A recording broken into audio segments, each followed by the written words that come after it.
Hey, it's episode 1 of the bit. We are back. Congratulations, us. We're here. It's no longer episode 0. It's episode 1, baby. We are out of there. We're in here. We're out of there. What's good, brother? Connor, how are you? Welcome on in. I'm chilling, maxing, relaxing, all cool, shooting some b-ball outside of the school. Oh my God. Try not to get in any fights because it only takes one. Fucking for real, bro. How you doing? I'm doing, hey, listen, I got boundless energy, brother. I'm doing great. Hell yeah. How you doing? How you is? I'm doing good. We had a great week of streams. We had a good week. Yeah? Today kind of popping. Yesterday was kind of popping. The week was going well. Yeah, we're leveling in some hardcore classic WoW. We're playing some Red Dead Redemption 2. Sure. Some bounties. Oh, that's exciting. I'm not catching any bounties. I am the bounty, if you can imagine. Have you played any Red Dead Online, the Red Dead 2 like multiplayer? Is that a separate thing, or? It is a separate thing. I've only been doing the story mode because I actually never played the Red Dead story. I picked it up on the PlayStation on release, and then I just stopped playing PlayStation, if you could imagine. Then just never played it. Really? Just never turned it back on, huh? So with the, obviously making a stream PC a couple of years ago, sure, could just play that thing at max settings, million frames. Oh, that's tight. Going at it. But Red Dead 1, no PC, huh? Red Dead 1 still console locked, I'm pretty sure. No, Red Dead 1 is on PC, I believe. Is it? I believe so. Oh, I thought that was like a big controversy. Like Bloodborne and Red Dead 1 were like lost to the annals of time. They're like not available for PC did gamers. They not do a remake recently of Red Dead, or am I thinking of something else? I don't think so. I could be wrong. I could be mistaken. I don't think so. I can tell you right now. Oh my God. Yeah, Red Dead Redemption is on PC. Oh, nice. Wow. They're out of jail. Love that. Yeah, I think all of Rockstar's games are on PC now, even with the remakes of the Grand Theft Auto games. Oh, well. Yeah, I mean, that's not saying much. But, okay. All right. Okay. I heard that, was it Rockstar's, was it the re-release, the remaster or whatever of Grand Theft Auto that was so bad? Yeah, it was all AI generated, and the AI upscaling didn't work correctly. So, like, all of the... Oh. Because you know how, like, signage and stuff like that, like the graffiti and everything, those are all... Those are all, like, PNGs and like, other assets, and they just kind of stick them like stickers on the wall or whatever. Like, right. They have a sign they stick it on. Well, yeah, the AI upscaler was supposed to upscale those, and they whatever algorithm they used fucked it up completely. And in some situations... it grabbed the wrong files, so there were wrong assets in wrong spots, or it just blew them up like a balloon, and it was all pixelated and gross looking. Oh, that's fun. Yeah, on release, they definitely had some problems. It's weird how frequently AI anything is not that good or helpful right now. True, and how does that get past QA, unless you just don't have a QA at all? Like, you just fired every single QA person in the building, right? Like, surely? I think you might be discovering the secret right now, brother, in real time. Because I got to tell you, I think it's probably the case that they did do that. It's hard to believe that a company such as... Well, I actually think they probably hired another company to do the remake, I'd imagine. Because aren't there like a set of like 3 or 4 studios that only do remakes? And then people just kind of like throw them bow and be like, hey, go do this, or... Hey, we're going to hire you to do this remake. I mean, I believe you. Yeah, because I don't think a lot of studios themselves are doing the remakes. Some studios might be doing remakes. Oh. Well, you know what? Shout out to Metroid Prime's remaster on the Switch. That was done by the same studio that did the original on GameCube. Praise where praise is deserved, baby. We stand at Retro Studios. Isn't it kind of funny that back in the day, we used to have a game for every single movie that came out? Like, if Iron Man 1 was coming out, we had the Iron Man 1 movie that somehow didn't have anything to fucking do with the movie. Unrelated. Barely ever. Yeah. Oh my God. Unrelated, but somehow... on the Super Nintendo? Brother. Somehow it's a tie-in movie, but it's not tying into fucking anything. Yeah. The Transformers games, for every Transformers movie, nothing was happening in those. No. Megan Fox, Shia LaBeouf, not even in them. What you gonna do? In most cases, not even the same voice actors for the robots. They That's might right. get Peter Cullen to come in there and do one line. And they just repeat it the whole time. Right. Yeah, hit him with the "I am Optimus Prime," and then Like, everything else is just random all right, stuff. good. Now say that 17 different times, and okay, great, thanks. Mm-hmm. See you later. Mm-hmm. Yeah, it does go that way, and I'll tell you what, that kind of fell off, in the best way possible, where it didn't like peter out. It just off a cliff stopped. When did they stop doing that? I don't even remember a time where that happened. Oh, like the last movie tie-in game.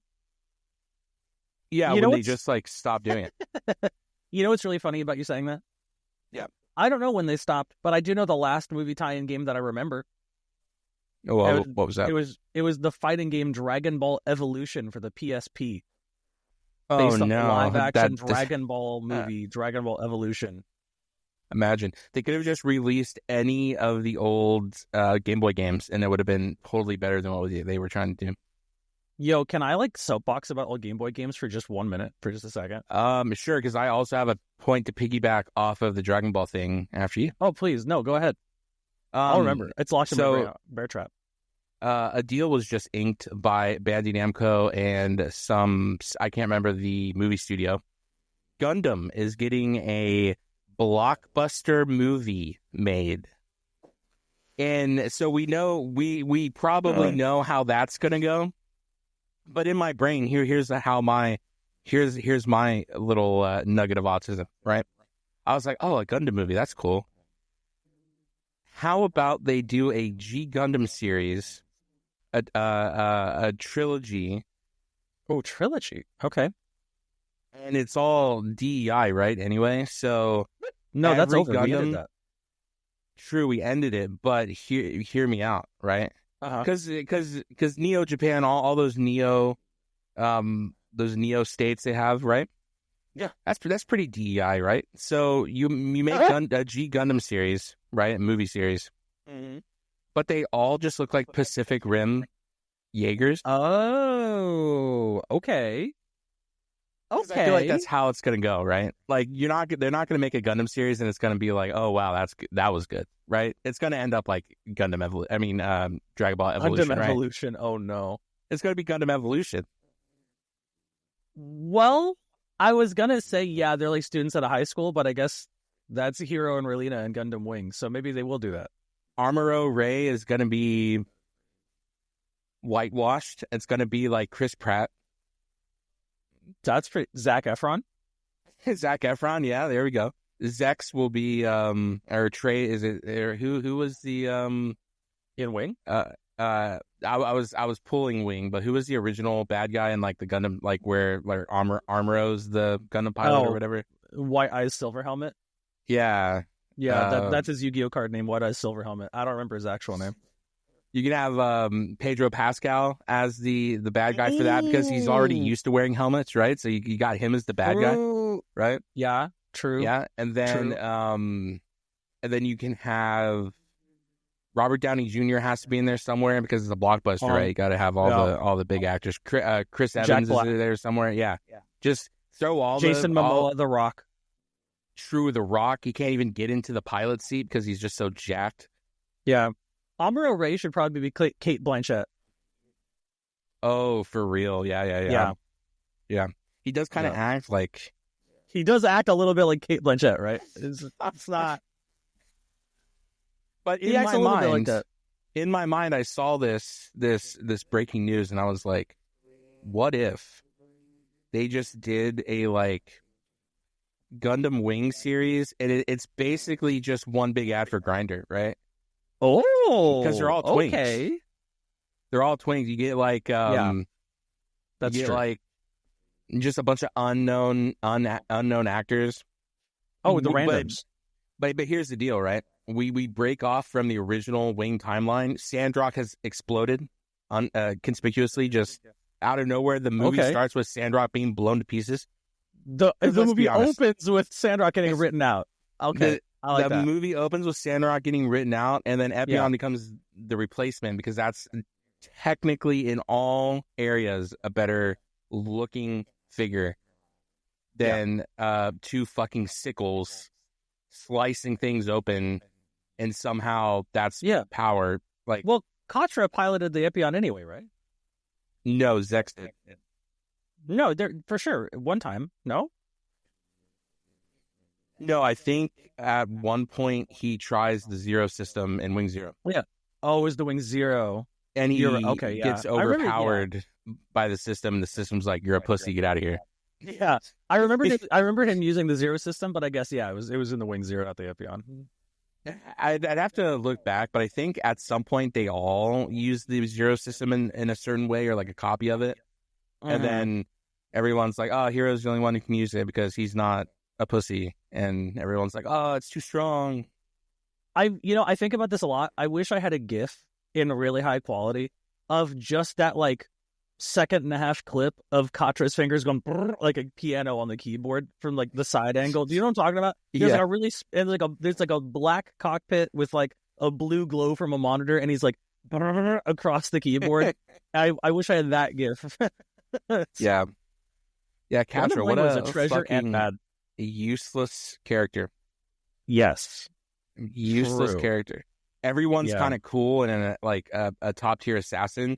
Then you have Katra just being a pussy on a piano. I don't trust any character who shows up to a war in a vest. For real. And they tried to make him cool with the sand goggles, you know what I mean? The desert goggles. Yeah. Did you remember that? Yeah. They wanted him to be like a protag type. Yeah, they wanted him to be like a main protag in a Digimon series. Yeah, he had the tie goggles. He had the Simon from Gurren Lagann goggles. Yeah. Yeah. And if people don't know what we're talking about, Gundam Wing from the 90s, check it out if you like anime. It's amazing and also kind of terrible at the same time, a little bit. Hey, I'm going to say something controversial and brave. Sure. You know how, like, when an anime gets translated, and people kind of prefer nowadays that it's, like, more faithful to the source material. They don't, like, wing it, kind of like Funimation did in the 90s. Yeah. I feel like we should probably stop doing that. Oh, wow. Okay. Yeah. Just completely go back to... Because I think not a rice bun. much. That's a donut. Jelly donut, like Pokemon? Yeah. But I think we go too far. Because, like, Gurren Lagann, the main kid, his name is Simon. Simon, Simon. Yeah. But Japanese pronunciation, obviously they don't... They call him Simon. Because, like, of course they do. But, like, then when it comes to English, why are we calling him Simon still? Homie Simon. True. Simon does sound kind of cool, though. Like you're kind of like a protag, and when you have a I guess Simon, Simon's kind of like a Poindexter name. No offense to Simon, but like Simon's like, okay, dude, you're gonna copy. Yeah, I'm gonna copy my math homework from you. Simon's like, oh, you're about to pilot a fucking Gundam ripoff. Well, that's true. I'm just like, why are we keeping the accent? You know what I mean? That seems like. What's the vibe on Gurren Lagann? Do you fuck with that, or is that too much for you? That's such a good question. I'll tell you what. I really liked the first half. Don't like the back half. And I'll tell you why. Oh, yeah. Sad things. Well, no, not even sad things. I mean, sure, but like not even sad things if you can imagine. But like I like all the way up to like they, beat the Spiral King and they're like, yo, we did it. It's time to make a city and we're going to prosper on the shores, blah, blah, blah. Sure. And then they like do the time skip flash forward and like Simon's like mayor of Drilltown or whatever that town was called. Drilltown. Yeah. And everyone's and then everyone's like on his back, like, this worthless pussy. I wish he was a better leader. And it's like, dog, what have you done for me lately? The guy that let you live on the surface of the planet. Maybe he gets grandfathered in. Can I have some charitability for my boy, please? Anime like doing that a lot. I noticed there's a lot of that. I don't know what that's called. That's a thing that people quickly forget. Like Wing did that a lot too. It's like, you did this, and Hero's like, yeah, but I fucking saved like 1 million people. What do you want from me? Right.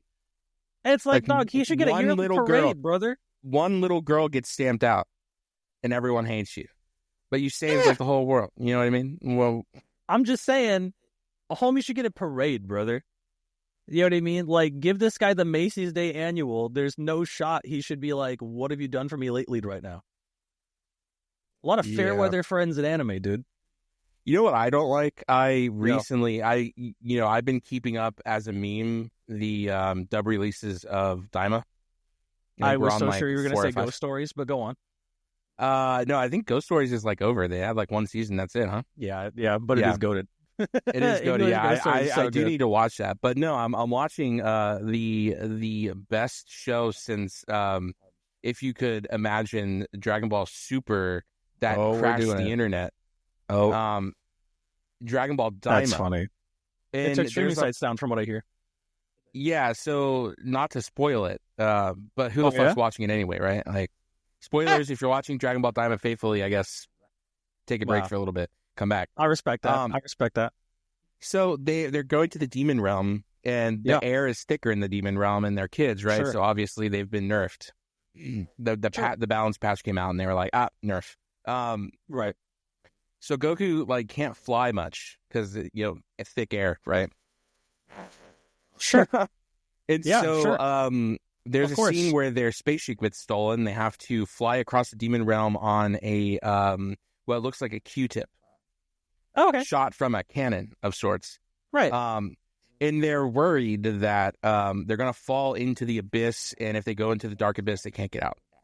And I'm like, brother, you just floated for like 10 minutes earlier. So am I to suspend belief real quick and believe that because you're flying on this Q-tip that you can't release yourself from said Q-tip and just fucking float over the ridge, no problem?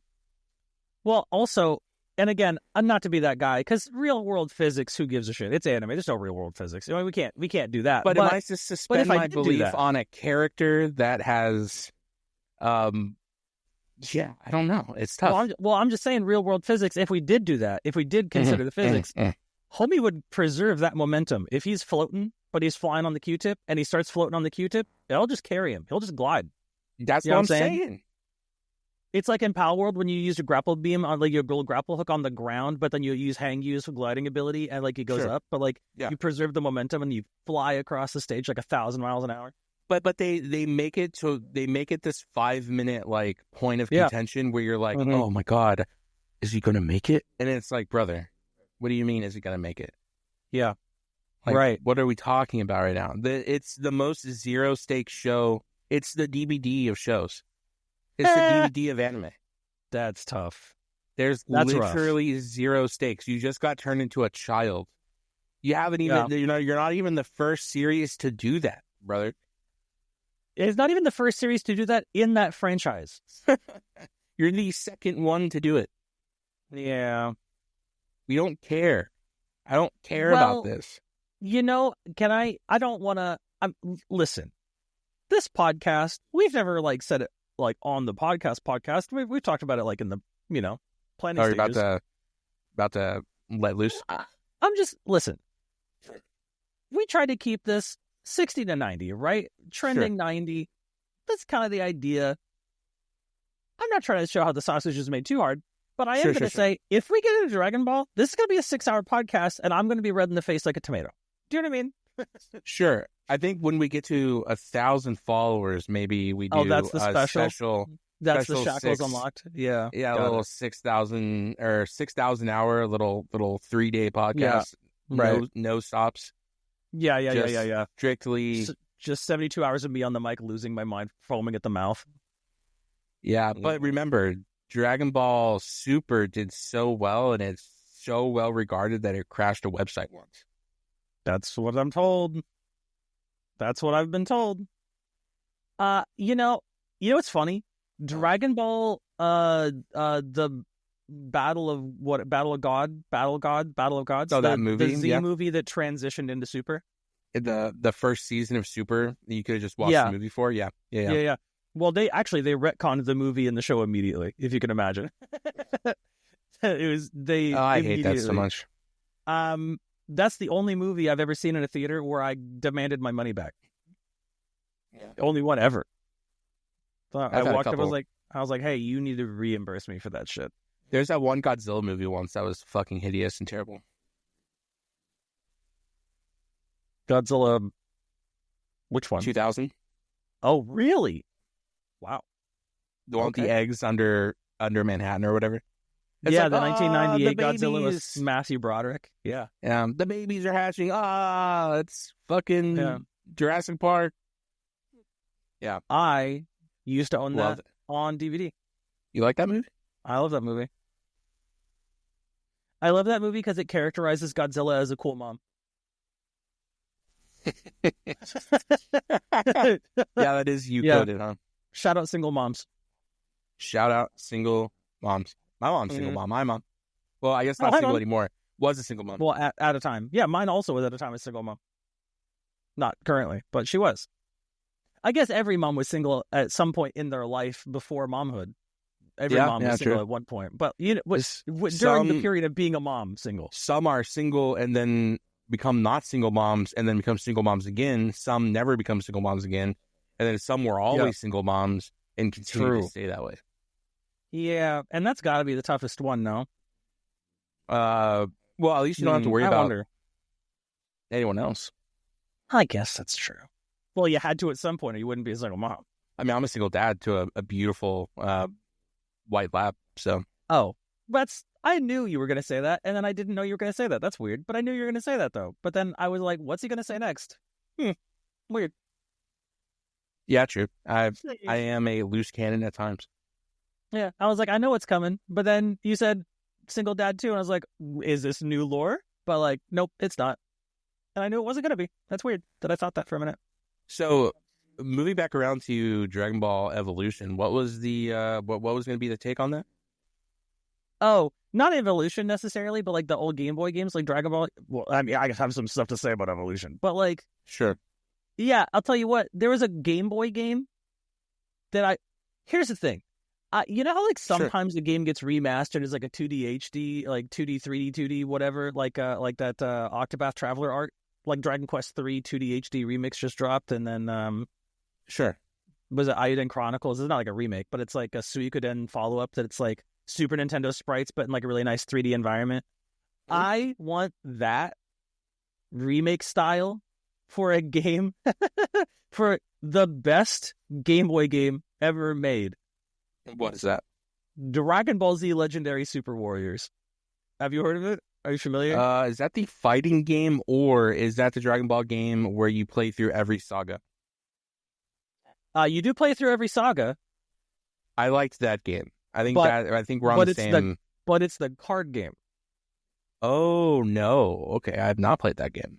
It's a Game Boy Color game. Sure, I remember playing the advanced game where you play as Goku through every saga. Then I think you play as Gohan through one of them, and maybe Piccolo at one point too. But like you play as different characters throughout the thing, and that was an amazing game. That was a goated game. Yeah, those are the Legacy of Goku 1, 2, and 3 that you're thinking of. Yeah, it's like an open world RPG. Not open world. It's like an RPG, like a walk around RPG. I actually got one for my birthday, and my grandfather got me I didn't have an advanced at that point. I think I've told this story. Right. I had a Game Boy Color, and he got that game for me, and I opened it, and I was so excited. But then I tried to put it in the thing, and it didn't fit, and I started crying. Yeah. And he was like, "What happened?" Like, "Whoa, what have we done?" So then he went out and got me a Game Boy Advance so I could play it. Oh, he's tight for that. Yeah. That's a big move. Grandfather. That is cute. That's a short story that had like stakes in the beginning and a happy ending. I like that. Yeah. That was a great story. That was good. Well, I mean, bless his heart, he doesn't know what a Game Boy Advance is. He just knew I had that handheld thing that I was always on and catching Pokemon and shit with it, right? Yeah, and yeah. I would bring it to one of them at some point and be like, "What's that word? I can't say that word. What is this?" Then they tell me the word, and I go back to playing. True. And that was Pokemon's for me. We get a load of this Dragon Ball Super Warriors game Boy Color game, right? Yeah. It is a game. It's a card battle RPG, turn-based card battle RPG, like Kingdom Hearts Chain of Command or whatever it's called. Command Chain. Okay.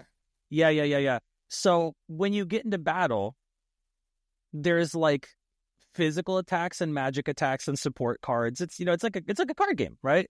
Sure. And when you do the beam attacks, it costs like points, like mana points or whatever, like a Hearthstone mana. And the way you build up that mana is by using the physical attacks. But the physical attacks have like quick time event inputs that are random. So if you use like 6-stage attack, it'll give you like 2.2 seconds to input the 6 commands it shows in the window. Oh, interesting. And you got to be quick, because like 6 commands in 2 seconds after registering what the commands are, that's quick. That's a pretty fast chunk of, you know what I mean? But then every time and also you can like fly or be on the ground, and there's a front and back line. And if you're in the back on the ground, you have like beam resist and defense up. But if you're in the air in the back, you have like defense up, physical resist. And if you're in the front, you have attack up. So like where you sit on like the grid matters, but it takes your turn to move. So like it's like the card game, but also like the physical. But then sometimes your like physical attacks can like push them real hard. Like you can knock them into the back line to like make them do less damage and stuff. That game is tight. Sure. But the localization is really bad because they want it to be like for 3-year-olds. So no one dies. It's, they lost. You know what I mean? It's like, well, that's right. Yeah, it's like the 4 kids treatment. He was knocked out and never woke up. Right. Yeah. Like, Reddit's, he beat my dad. And it's like, well, I guess. Yeah, well, there's a hole in his chest, but okay. Mm-hmm. But that game went all the way up to, this is crazy, I feel, for a Game Boy Color game. But it went all the way up to like the beginning of Z, like that part where Gohan gets kidnapped by Raditz. Sure. All the way to the end of Z when they kill Kid Buu, and every character's playable. Oh, wow. That's all of them, and in every stage, including all 5 Ginyu Force, all the androids, every individual form of Buu, all the fusions, Tien, Yamcha, everybody's played Chaozu. Like, you can play the entire cast of Dragon Ball. It's like literally 150 characters or some shit. I know it's a lot. It's like Pokemon level. It's a lot. Trying to think of another game that had that much depth in it, but I can't really think of one. Maybe like a Metabots game, but I think that was advanced. I don't think that was color. Yeah, Metabots is GBA.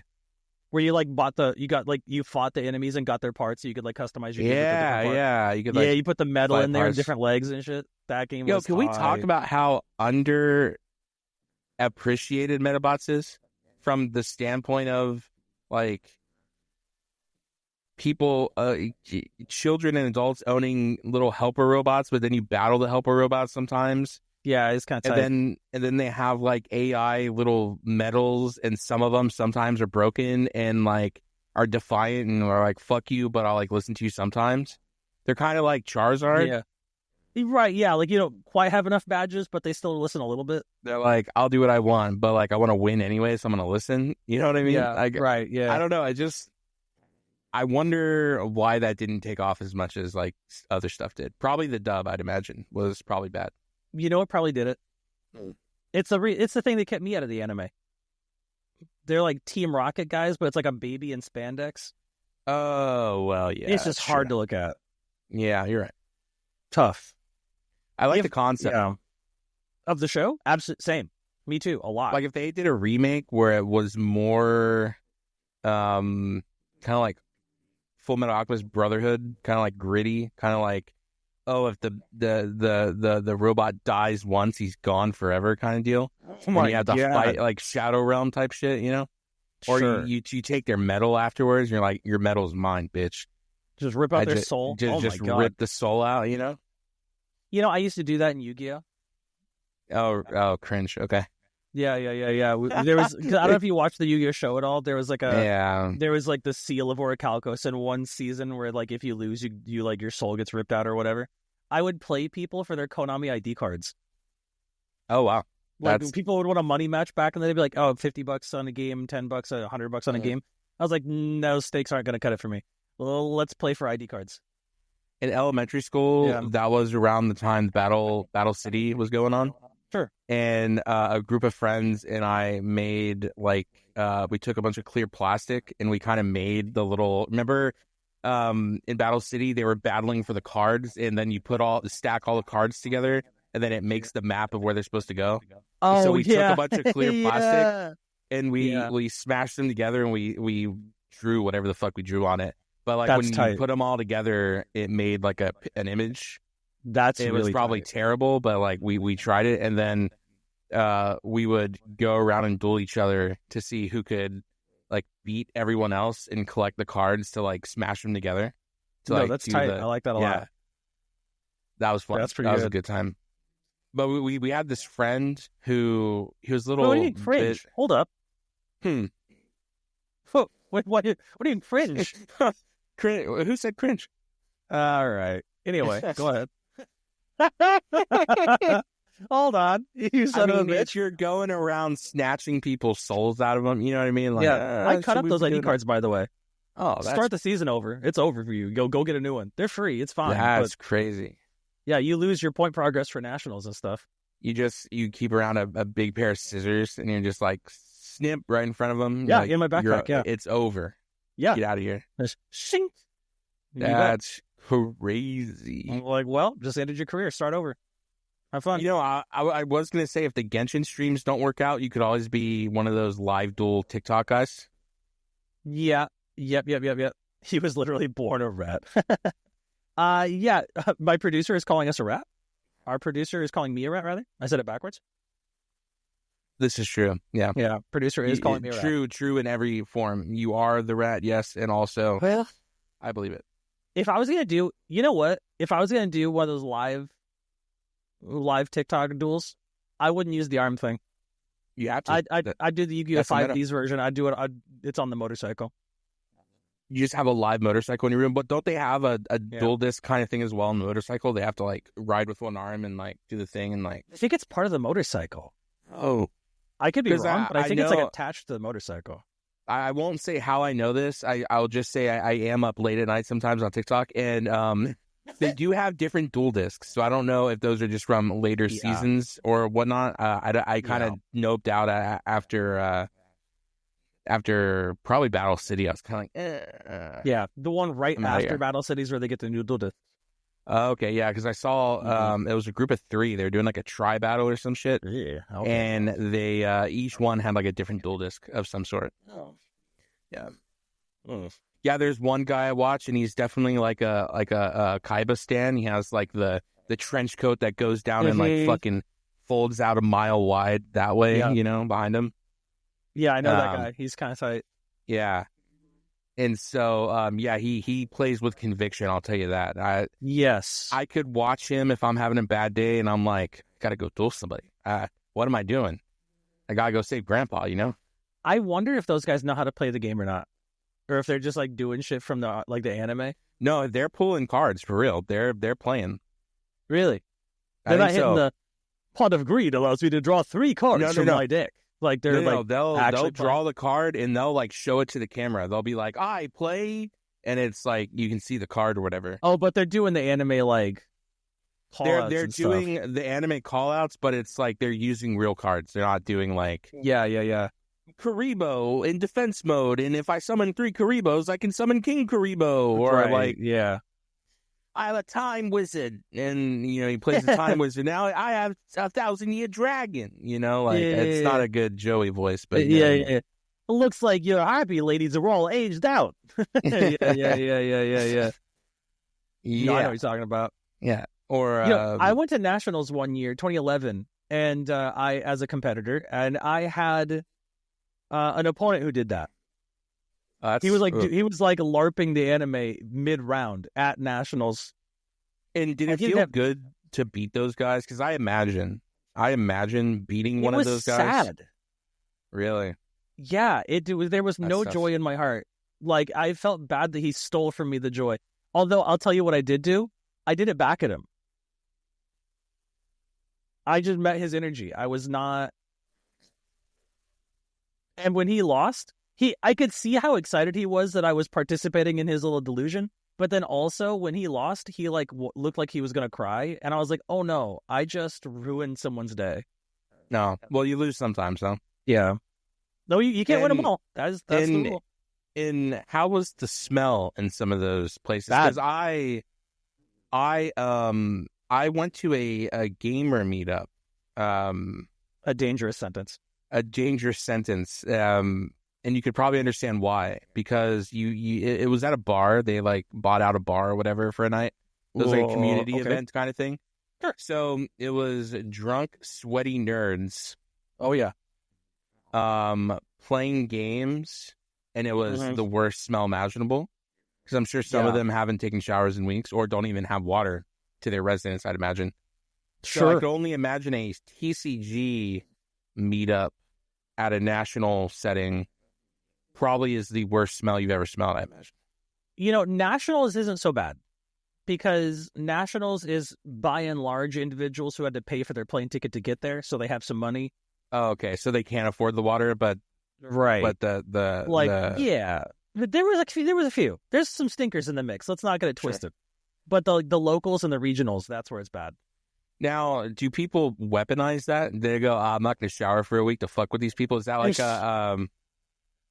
I'm so glad you just asked that question because I'm going to tell you the most unhinged story you've ever heard.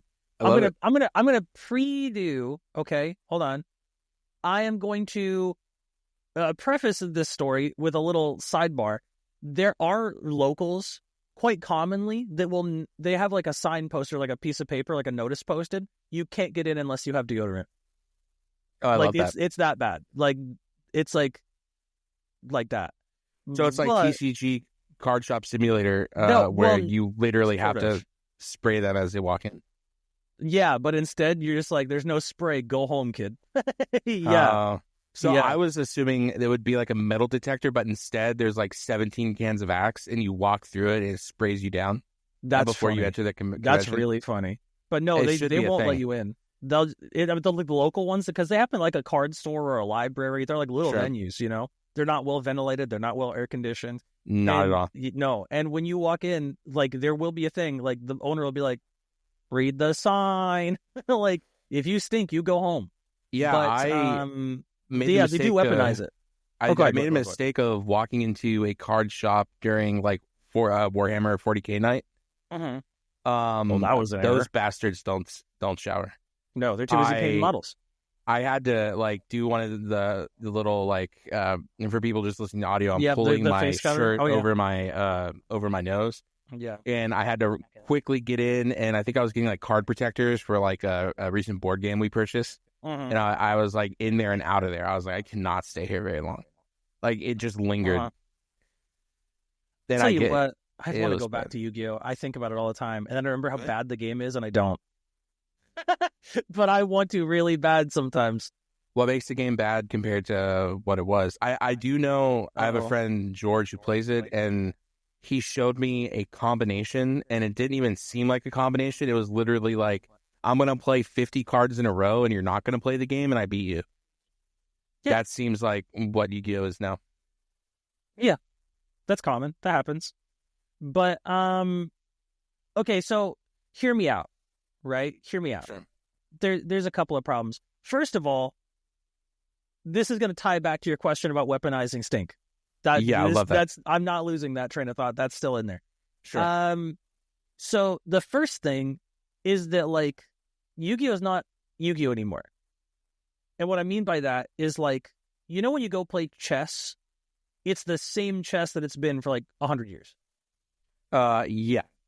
Right. And when you play, like, Parcheesi, you're playing the same Parcheesi that your grandpa played. When you play Monopoly, you're playing the same Monopoly your grandpa played. Sure. Unless it's like, you know, like Pokemon Monopoly, if you roll doubles, then Bulbasaur can use Leech Seed or whatever fucking stupid thing it is. But, you know, generally speaking, Monopoly's Monopoly. Yeah. Yeah. So Yu-Gi-Oh! Doesn't just introduce new cards, which that's neither here nor there, but the concept of how the game is played is warped so dramatically that, like, old Yu-Gi-Oh! And new Yu-Gi-Oh! are not recognizable as the same game. If the cards looked a little different, you wouldn't know it was Yu-Gi-Oh! Do you know what I mean? Oh, really? So like right. So what does it play more like now? Is it like a Magic kind of style of a game, or it's its own beast for sure. It's its own animal. For real? Okay. Yeah. So like so like back in the day. Okay, check this out. So sure. I'm gonna this is gonna be a little technical, but I'm gonna try to make it as little technical as possible. But it's a little technical. So like when you put monsters on the board, there's like different terms for how you put them on the board. Sure, you have sacrifice. You have sort of. Yes. Sort of. Yes. Right. Well, back when I was playing, you had the monsters you could just summon, and then you had the ones you had to sacrifice whatever you had on the field to summon, depending on their star rating. Right. And then I believe I was still playing where you could have 2 or 3 cards and then you fuse them together with another, there's like a the magic spell card card polymerization, and then it makes the purple ones. Yeah. That's all I know. I know later on they did something with like things that look like Transformers that don't transform, but they combine like Megazords. Yeah, they hit the Gataida, and then right. Yeah. So check it out. That's all I know. So when you put something from your hand onto the field like that, like the for free, no tributes or whatever, that's called a normal summon. Capital N, capital STM. When you put them face down, like in defense with like the back of the card showing up top, like horizontal style, that's a set, SET set. And then when you do the sacrifice thing where you like kill one of your monsters to bring out a big one, that's a tribute summon, capital T, capital S, right? Okay. You're only allowed to do one of those a turn. It's in the rules. It's like part of the rule book. You have one set summon or like set normal summon, tribute summon per turn. That's it. Yeah. But there's an unlimited number of summons called special summons, capital S, capital STM. So that's like fusing with a spell card. Like if you mysteriously had 4 monsters on the field magically and you had 2 polymerizations and the monsters were right, you could fuse twice. Okay. Yeah. Makes sense. Okay. So because you can only do one set or normal summon per turn, and because the number of cards in the game was so small, your most turns were putting 1 monster out and maybe 1 spell or trap in the back, and then that's your turn. That's the whole thing. 2 cards. Yeah, that's what I remember. Yeah. Right. So modern cards, because like every time that a set comes out, they got to sell more cards. You know what I mean? And if the new cards are worse than the old cards, no one's buying the new cards except collectors and children, I guess. But that's not really where they make their money. So, well, I guess it is where they make their money, but it's not where they make their pack revenue anyway. So they have to make the cards better over time, you know? Power creep, yeah. Yeah, and one of the ways they made them better was introducing more cards that let you do that, quote, special summon. Oh, I see. Right. So, for example, in like 2005-ish, 4-5, I forget, a 4-5-ish window, they dropped a card called Cyber Dragon. It's a 5-star monster, so you have to tribute a thing to bring it out. But the effect says if your opponent has monsters and you don't, you can play it for free as a special summon, no tribute required, and you still can summon again. Yeah. And that card immediately was so good that everyone needed 3, and it was like $100 a pop. And if you go second, you basically win the game. Because your opponent goes first, and they can't play Cyber Dragon because you have no monsters because you didn't take a turn yet. They have to play a monster because they got to protect themselves. My turn, Cyber Dragon, tribute summon for a bigger thing, fuck you, bang, bang, bang, bang. And from the rest of the game, you have all the momentum. You can't lose. It's over for you. And then someone at the office was like, that's a good play style. Right. We should just double down on this and triple down on this. And yes. That's now... So, now every set of cards revolves almost entirely around doing the special summon mechanic, the unlimited summon thing, as many times as you can per turn all the time. You know, I feel like a lot of TCGs go in this direction because I've been a big player of like online TCGs, like Hearthstone, for instance, or League had one called like Legends of Runeterra. And I feel like a lot of card games go down that route of like, we need more power because the last thing we did introduced so much power. Now we have to introduce something that can beat it in the next set.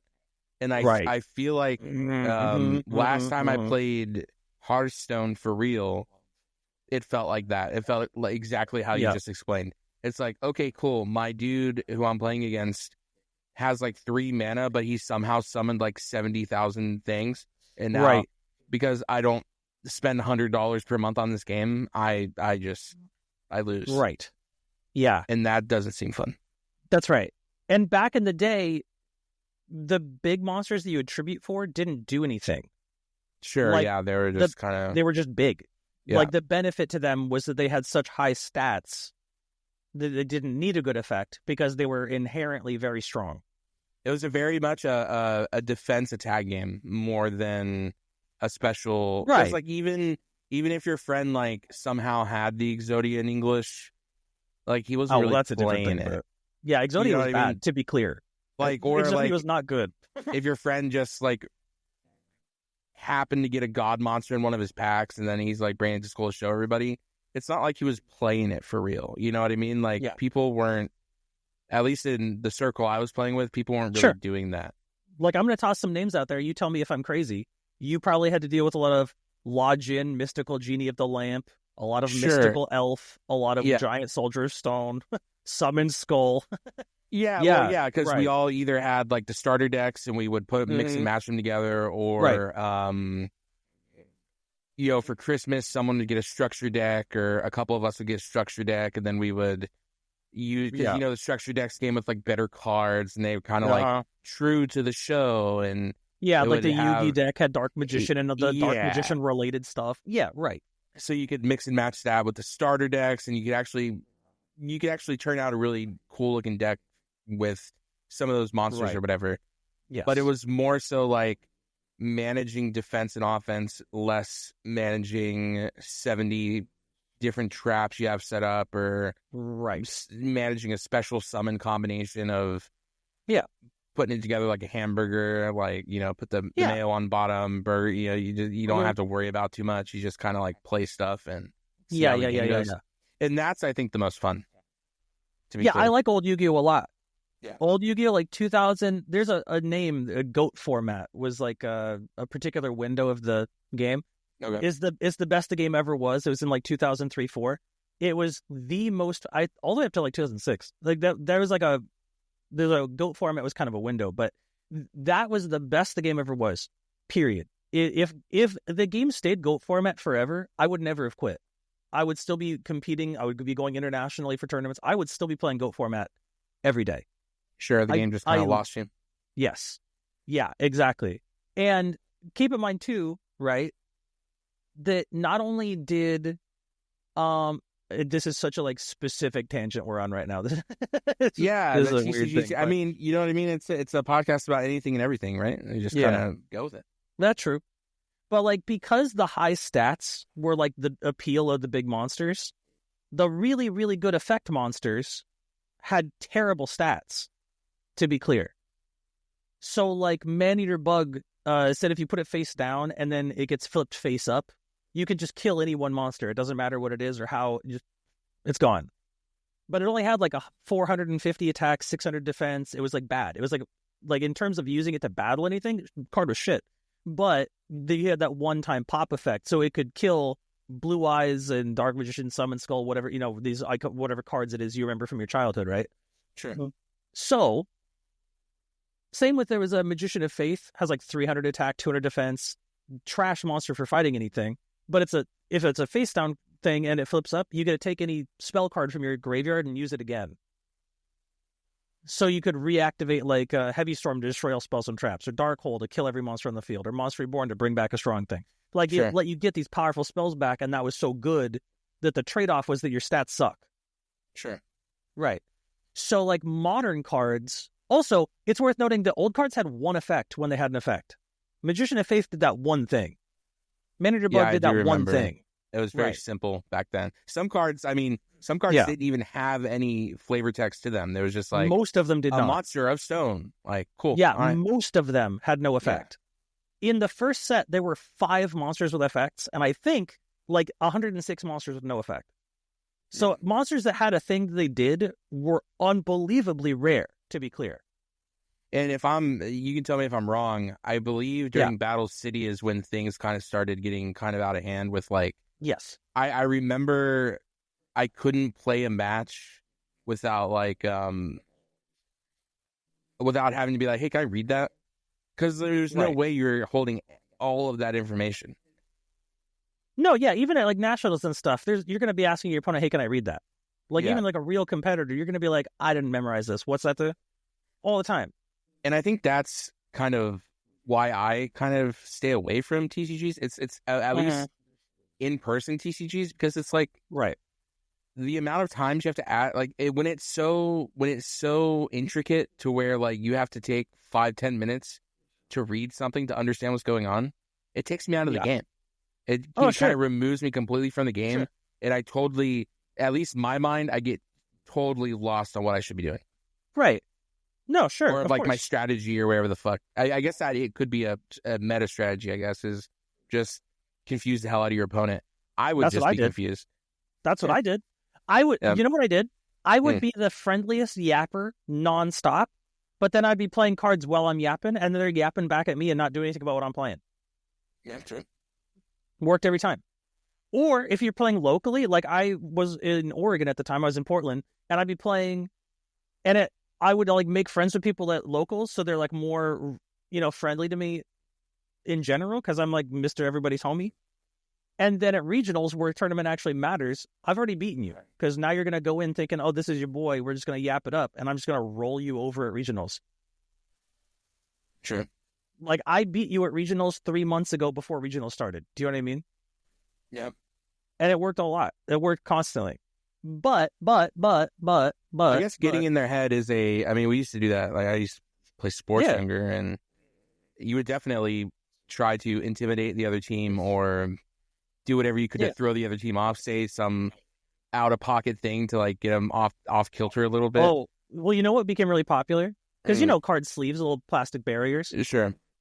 It became a really popular thing at, like, every tournament of any kind, not just Yu-Gi-Oh!, but, like, to shuffle your hand quickly, like, to shuffle the cards in a loop. Oh, yeah. But you deliberately drag the corner a little bit, so it's flip, this really annoying, like, plastic on plastic sound. Yeah. And if you get really good, you can do it super fast. And, and that noise is so goddamn annoying. It's such an annoying sound. Anyway, so I got really good at that. Oh, and I would do it all the time. You're a little menace. Yeah, yes, absolutely. Also, just interrupting your opponent's train of thought with questions. How many cards are in your hand? How many cards are in your graveyard? How many cards are in your hand? Did you summon yet? How many cards are in your hand? How many? What does that do? Can I read that? Just like as much stuff as you can do to like make them like not remember what they're doing. If I was to get back into TCG and like do it competitively, I think I would be like that one chess player that like shows up late to everything and he's like disrespectful. I would be him. I would like keep playing my opponent. I would be playing my opponent with my headphones in. I would ignore every question because you don't really have to answer that stuff, right? Do you have to? Is it in the rules that like if like you and I are playing, you're like you how have many to cards answer. in your graveyard? You have to answer. So you can't just be like I'm mute. Sorry, I'm not. You're not allowed. You're not allowed to not answer. Okay. Well, you are required to answer by the rules. Yes. Because I would do everything in my power to skate by the rules so thinly. Oh, you know what? You're gonna love this then. Oh. Between every action by either player, no matter what the action is, the other player that is not the one doing the action is allowed 30 seconds to consider whether or not they want to respond to the action. Get that stopwatch, baby. Get that stopwatch, baby. Be like, count to 29, motherfucker. Yeah. Mm-hmm. Yeah, and that's every action of any kind, not just like cards. So it's like, I want to enter my draw phase. Let me consider if I have anything to do in my draw phase. 29, Mississippi. I'll draw my card for my turn in response to drawing the card for the turn. 29, Mississippi. I'd like to enter my standby phase and exit the draw phase. Is that acceptable? Let me consider. 29. It's like you can burn like 8 minutes with playing out no cards. And then I assume you're just hoping you just kind of burn out their patience as well, and they just kind of like they play fast in a way. Yep. But the real benefit is that it's best of 3 in a tournament. And if time gets called at 40 minutes in the round and you're 1 up, that's it. You won the set. Oh, I see. The matches are timed individually. Yes. So you win game 1 and then stall the fuck out of game 2. And it's like, best of 3 here, baby. I just won the set. See ya. That seems like an interesting loophole. You think they would be like, we can't be doing this. They do. Judges hate it. Players hate it. You'll get beat up in the parking lot. For sure. Beat up in the parking lot. No. Absolutely. Yeah. They'll take your cards. They'll take your shoes. For sure. Run the pockets for the 29 second 29 second window. Oh yeah. Smart move. I mean, fuck it. But and this circles back to your stinky thing. Sure. Right? Yeah. You have to answer questions from your opponent and you have to complete the effects of cards.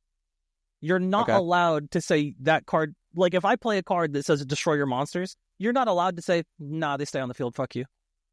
You're not allowed to do that. Sure. Yeah, that makes sense. If I'm like, hey, my monster's bigger than yours, attack it, dies in battle, you take damage. You're not allowed to say, no, I'm not going to write the damage down. I didn't lose any life. That makes sense. You're not allowed to do that. That's where the refs come in and be like, nah, you kind of have to do that. I'd imagine. Yeah, you're simply not allowed to do that. You have to call a ref, and they're like, hey, you're interfering with the way the game is played. You're disqualified from this game. Go to game 2, and if you keep doing it, you lose that game also. Like, they have to intervene, right? Sure. Okay, so, and this is a true story. This is real. Okay. There were some promotional cards released for, like, the Yu-Gi-Oh! Movie that were unplayably bad. Not like a little bad, really bad. One of them was called Yu-Jo Friendship, and one of them was called something I forget. It doesn't matter, but it works with Yu-Jo Friendship, okay? So Yu-Jo Friendship says you offer your opponent a handshake, and if they have the option to accept or decline the handshake. It's completely up to them, okay? But if they do accept the handshake, both of you add your life points together and cut them in half. So if I had 100 life points and you have 10 billion, now we each have 5 billion and 50. You know what I mean? Okay, that makes sense. Right. The other card says if this card is in your graveyard, your opponent has no choice. They must shake your hand. That's funny. So people would play that first thing, put it in the graveyard, grab their balls, and then immediately, jiggle them around, and then play the handshake card. Like, hey, shake my ball hand, idiot. What's up? Do I win this game, or do you want to touch my ball hand? Because if you decline the handshake that is now mandatory, you're the guy saying, I'm not going to resolve that card. I'm not doing that. But you have to do what the card says. That's the game. I mean, here's the 5-head play. You look at him square in the eye and say, don't threaten me with a good time. That'll scare the shit out of him.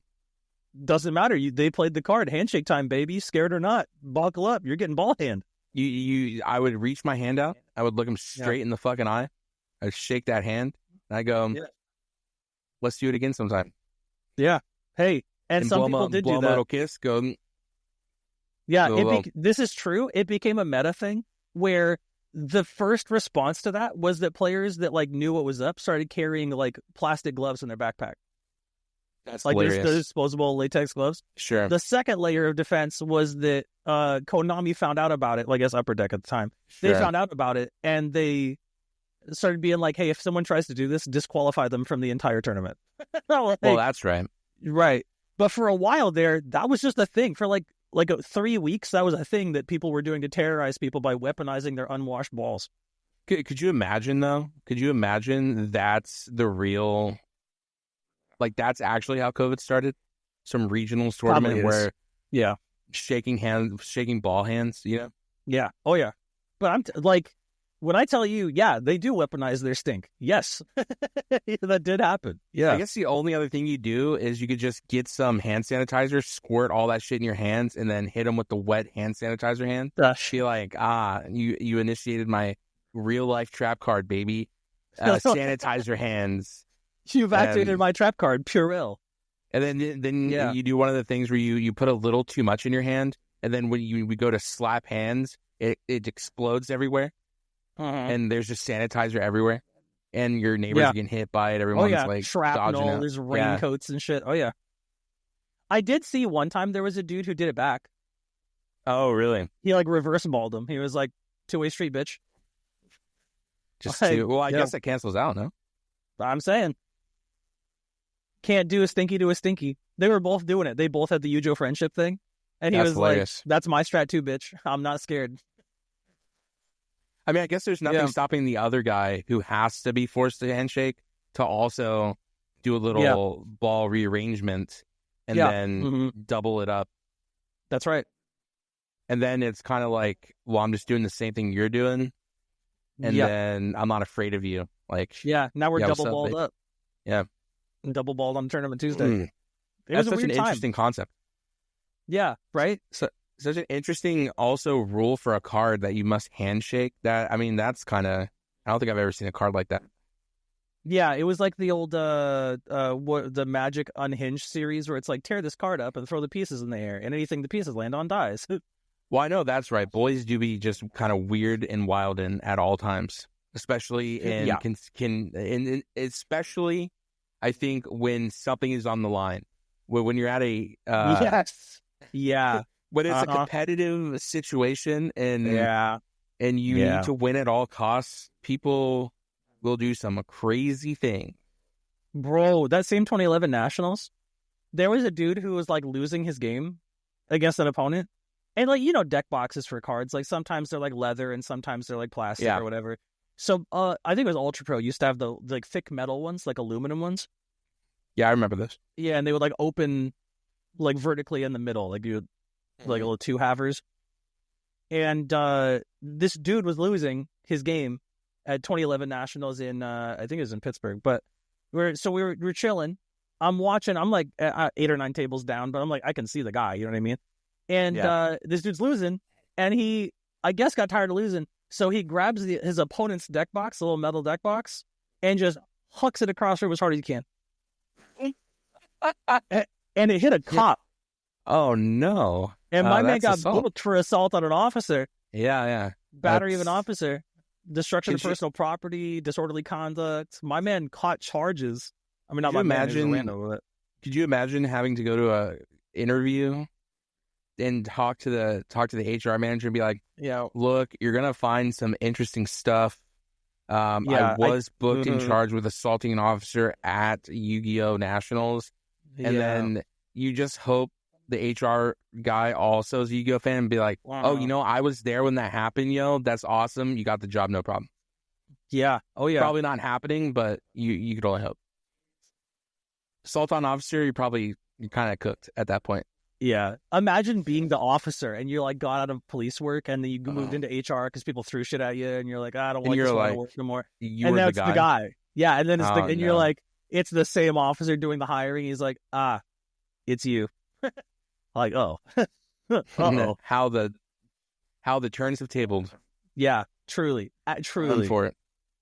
But no, Yu-Gi-Oh! Was really, really fun back in the day, like 2003-06, like that GOAT format stuff, and it was kind of slow and like... Yeah. But like now, it's there got to a point where like the high-level players that kind of knew it was up wouldn't even play the game. And what I mean by that isn't like they wouldn't compete.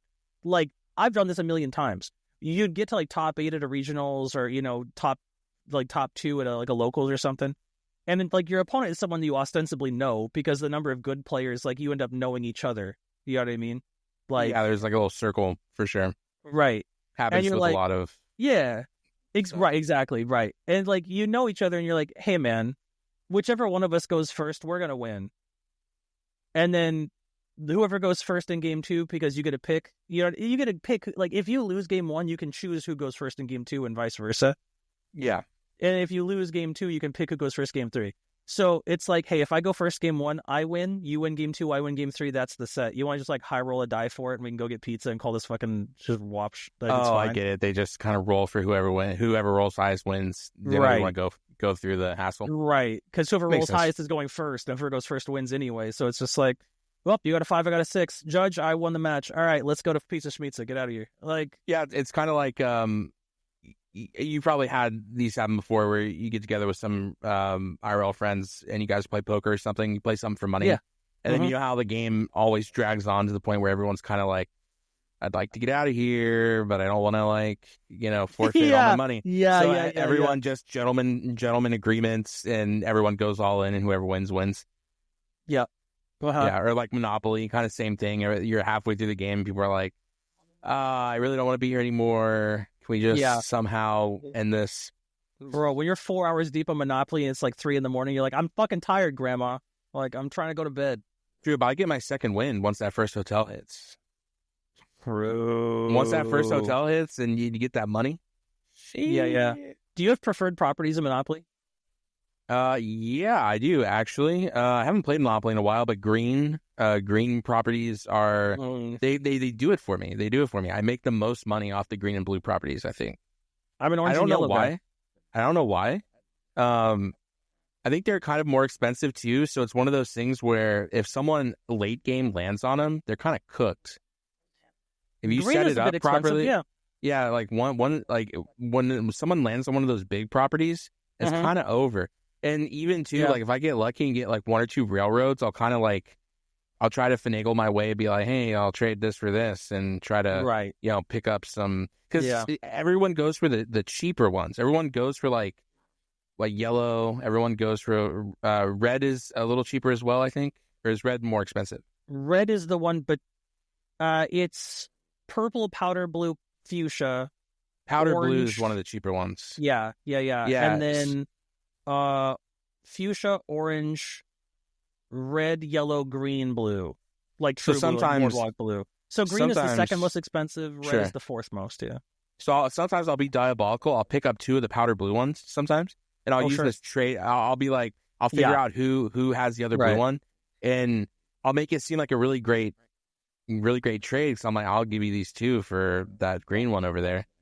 And usually people will take it because they're not thinking about, like, if I land on a hotel on a powder blue, all right, whatever, here's my $12, dummy.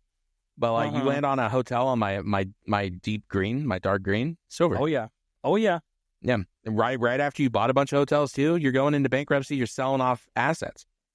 It's curtains. And I don't know how you guys do it, but some of the times I play too, we will have an agreement where, like, if someone's going to go bankrupt, instead of paying, they can do a gentleman's agreement with properties to stay in the game. So, like, if they want to sell off some properties or be like, hey, I can't pay that debt, but, like, I'll give you these 2 properties, these 2 railroads you need. I'll give you these if you get, like, pay off the debt or whatever. No, of course. And so we'll do, like, trades like that, too, which is really fun. This little addition, because I don't think you can really do that in the base game, but everyone has house rules and everything. Well, yeah. True. And that's kind of fun. And I was a Pokemon Monopoly guy anyway. You know what I mean? Okay, facts. Yeah. I was more of like the Transformers. Pokemon powers activate. I was more of like the Cybertron Monopoly, like taking Iacon, I'm getting in there. Sure. How many Monopolies have you owned in your life? Different ones. Isn't it weird that like everyone owns Monopoly? Yeah. I have a Harry Potter one somewhere. I've never opened it. Me too. But I have it. I got it as a gift. Legend of Zelda one. I got a Sailor Moon one. I think I have like a normal one. I have that one, and I think I have a Dragon Ball Z one, if I'm not mistaken, somewhere. Ooh, that's kind of tight. I think that it's a Dragon Ball Z one. I have to search Dragon Ball Z. I think I have a Lord of the Rings Monopoly somewhere. Oh, that sounds fucking awesome. Yeah, I have a Dragon Ball Z Monopoly. Kind of tight. I don't know where it is. It's not actually. I have a if you're ever in stream, I have a shelf behind me with a bunch of board games. I don't know where it is, if I threw it away or gave it away to somebody. I had a bunch of Monopolies, though. Are you a board game guy? Gifts. Yeah, I'm a little board game boy. You ever get frustrated? I don't know if this is like a me thing or just because I'm weird. Like, is it frustrating that, like, you can't just play a board game? You have to organize with people to schedule a board game. That is tough. I will say. COVID was really good for that because no one was doing anything. So it was easy to kind of just get everybody together and play a board game. Yeah, board games are kind of interesting like that because you can't just play it. You have to, and then if it's a board game, like, I don't know, I'm looking back there, like a Munchkin Dungeon, for example. You have to kind of explain the rules. Yeah, I know Munchkin. And then some people won't know the rules. Some of them are very heavy on like adding dice up and having, fighting turns and stuff like that. So it's a lot of explaining. Yeah. It's a lot of explaining for people, but it's fun. Like once everyone's in the game, you have a couple drinks in, it's a fun time. Sure. I have some card battlers as well, I think. I don't know if you've played like Sad Dinosaurs, I think it's called, or something. But there's Can't say I have, but this like sad dinosaur. What's another one? I've seen them. I haven't played them, but I've seen them. Yeah, I have a couple of them. I have a one called Danger, where it's pretty cool. You make like danger scenarios and try to come up with the most like crazy, like it's one of those like make a statement games or whatever. So like you play one. And you're like, oh, this is the scenario, it's the danger scenario. Then people play on top of it to like dogpile on it. It's just a goofy little arcade game type thing. That's kind of fun. Our buddy Eugene has one where you connect Spotify to it, and it will automatically play random Spotify songs, and you have to guess the era that the song came out in, and you have these chips. It's like a whole integrated thing. It's really fun. That's crazy. Yeah. So, like, you're guessing, like, the decade? Yeah, you're guessing, like, you're trying to get as close to the year release as possible. Oh, okay. Yeah. And Is there like whoever is the closest wins. Price is Right rules, like you can't go over or something? You can do whatever you want, but whoever is the closest in as far as like year wise. So let's say, no, it doesn't matter over under. Yeah, I think like if we're talking about like American Idiot, for example, the song, I think it came out in like 2003 or something. If you say 2005 and I say 2002, I win because I'm closest. Sure. And people have like these chips to bet in. So I think everyone starts with like 5 or 10 chips, depending on what the game is. So you'll be like, I bet 2 chips that it's 2005. And then you're like, I'll throw in 3 chips for this. And then people go around and like, so it's kind of like poker a little bit, kind of not if I'm remembering the game, but only play it twice. But it's kind of cool. You can play it so many different ways. It's really fun. And it's one of those games where you don't have to learn anything. It's simply if the song comes on, you guess when it came out. That's it. No other crazy rules than that. That's the whole bit. That's the whole bit. Is you're just like you're picking up picking the song comes on, and then everyone's guessing what like year it came out, and that's okay. And then it just rolls. You move the phone around in a circle. Everyone controls the phone at one point, and then it just continues on playing. It's again really fun. That's kind of tight. Yeah, and phone integration's pretty cool too.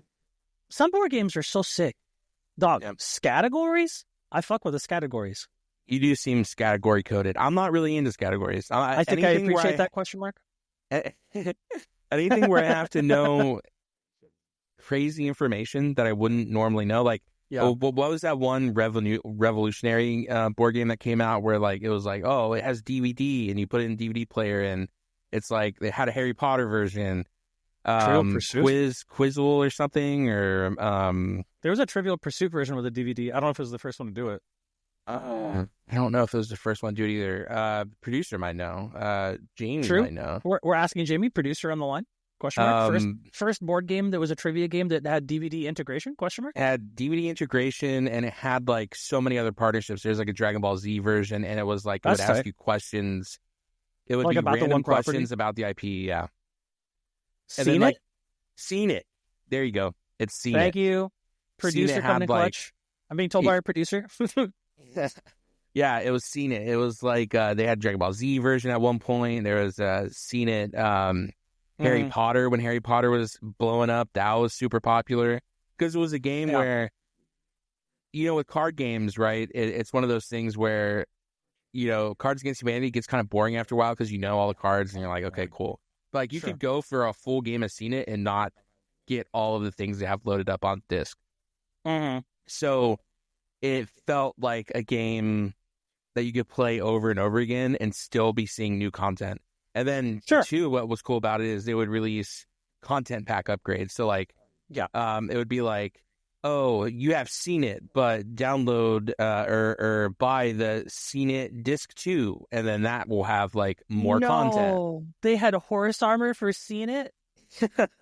Yeah, it'll be like the Seen It upgrade, the Seen It Deluxe version with the 4 discs, right? You know what I mean? Like, it'll just have multiple, they'll have more content to just continue to dive into, and the game continues to expand. Kind of like how card games do it with, of course. You can do like the Harriet Tubman edition of like Cards Against Humanity or something. You know what I mean? They just come out with like random editions of Cards Against Humanities. Yeah, well, I am told that gamers love doing that, where they buy a game and then buy more of the same game later. I'm the same way. Munchkin Dungeon it had a Kickstarter, and I picked it up, and I picked it up after the Kickstarter, so I picked it up at a store, and I realized I was like, well, there's so much more stuff, and so I slowly started buying up all the Kickstarter stuff on eBay.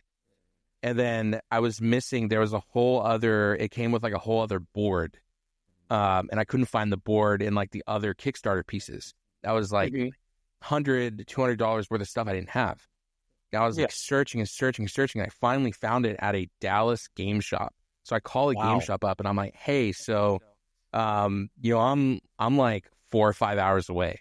So I can't come get it. But like if I buy it from you directly, because they didn't have like a online store, they couldn't like ship it. But I was like, if I buy it from you now and give you my credit card information, could a friend come pick it up? So my best friend, I call him up. I'm like, hey Nick, look, I need you to do something for me. Sure. He's like, childhood I got Nick. you. Yeah. Yeah. Childhood friend. I'm like, hey, I need you to do this for me. I need you. Yeah, I know it's gonna be a long shot. I know you're chilling in Dallas right now. Is there any way you can go to this random card shop I just gave $200 to, and could you pick up the stuff I just ordered and then ship it to me next day? He's like, bro, I got you. No questions asked. He's like, give me the address. I got you. So he drives. It's also like an hour and a half away from him. So he drives an hour and a half away, like 3 hours round trip. Yeah. I finally get it back. So long story short, I have the full Munchkin Dungeon collection sitting on the shelf. And if I ever get into painting minifigures, I'm going to paint all the figures. I look like a guy who would paint minifigures, which is dangerous because it seems fun to me. You do, yeah. Yeah, and I don't paint the figures for that reason, but I feel like I would like it. But if I did it, I would look like the guy who does that and be the guy that does that, and I can't have that.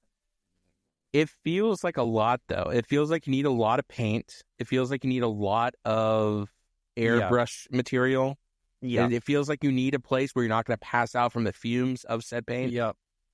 And I just don't have that at the moment, you know?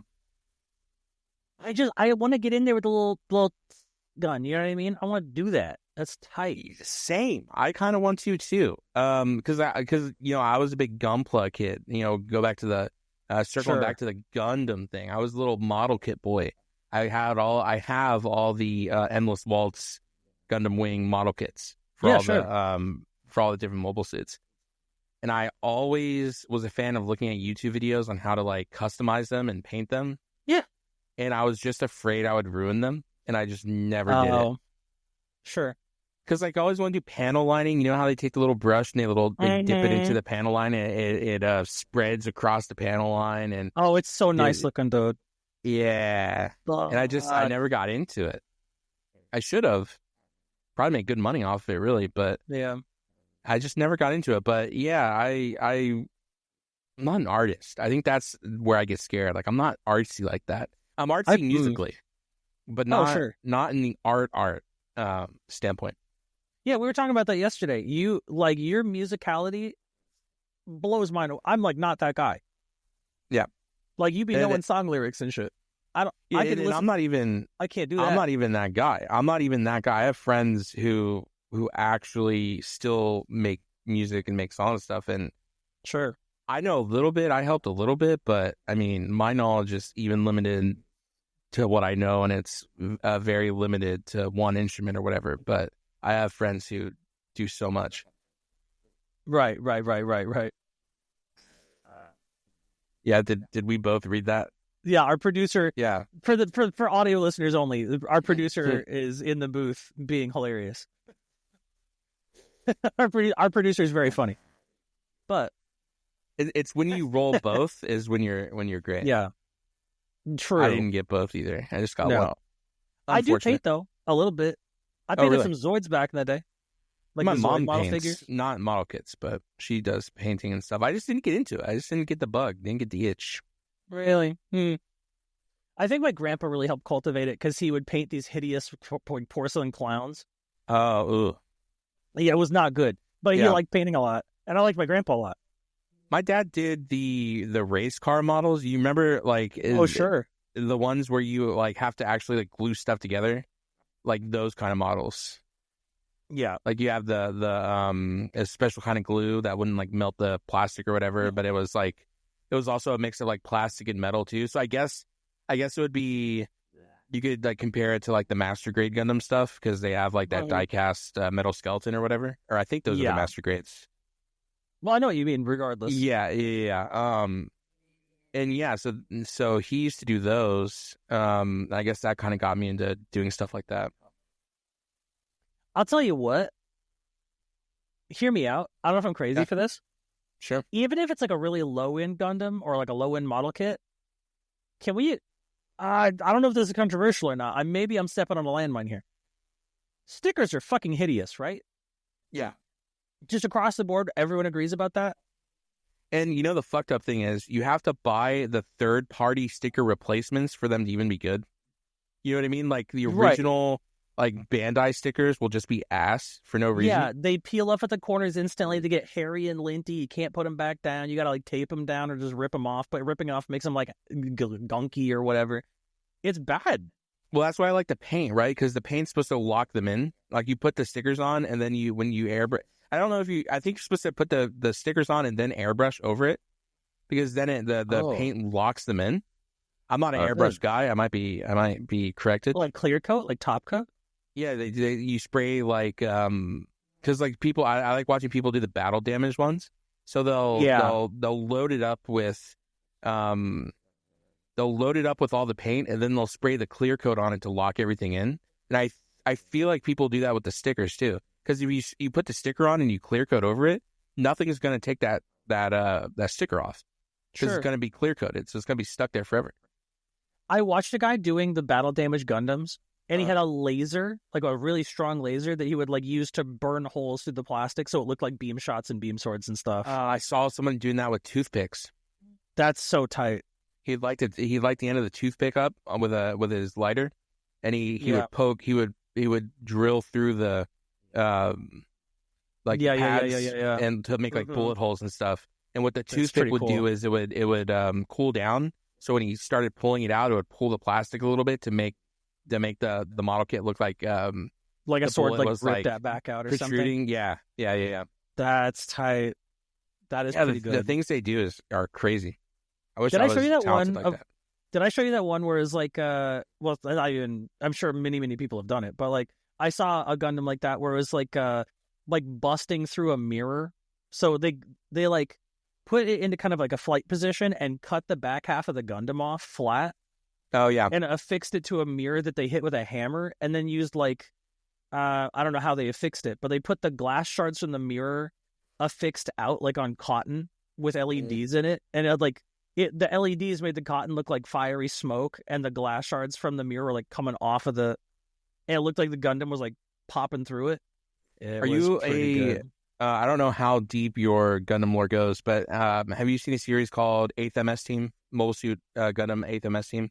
My Gundam lore is really, really surface level. Sure. Okay. It's Wing, G, and 8th MS. Those are the three I know. So I do know. Okay, great. Okay, so this guy had an 8th MS model kit, and he got it like it was like a re-release, so it was kind of like not legitimate.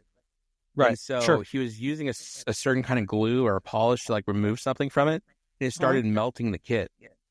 And if you remember, there is a episode in 8th MS Team where it's very battle damaged, and they have to turn the beam saber up to max its heat out to then melt a bunch of snow.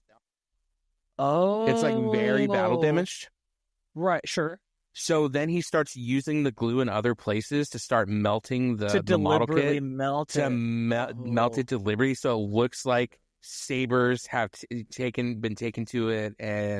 tight. Because what happens is he melted the face on it, because he was trying to remove like a decal or something from the face.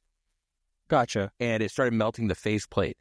So then what he did was he just completely started just like randomly throwing some of the remover on it to then start melting random spots. And so it ended up looking really cool. And then he did this scene where it was that snow scene.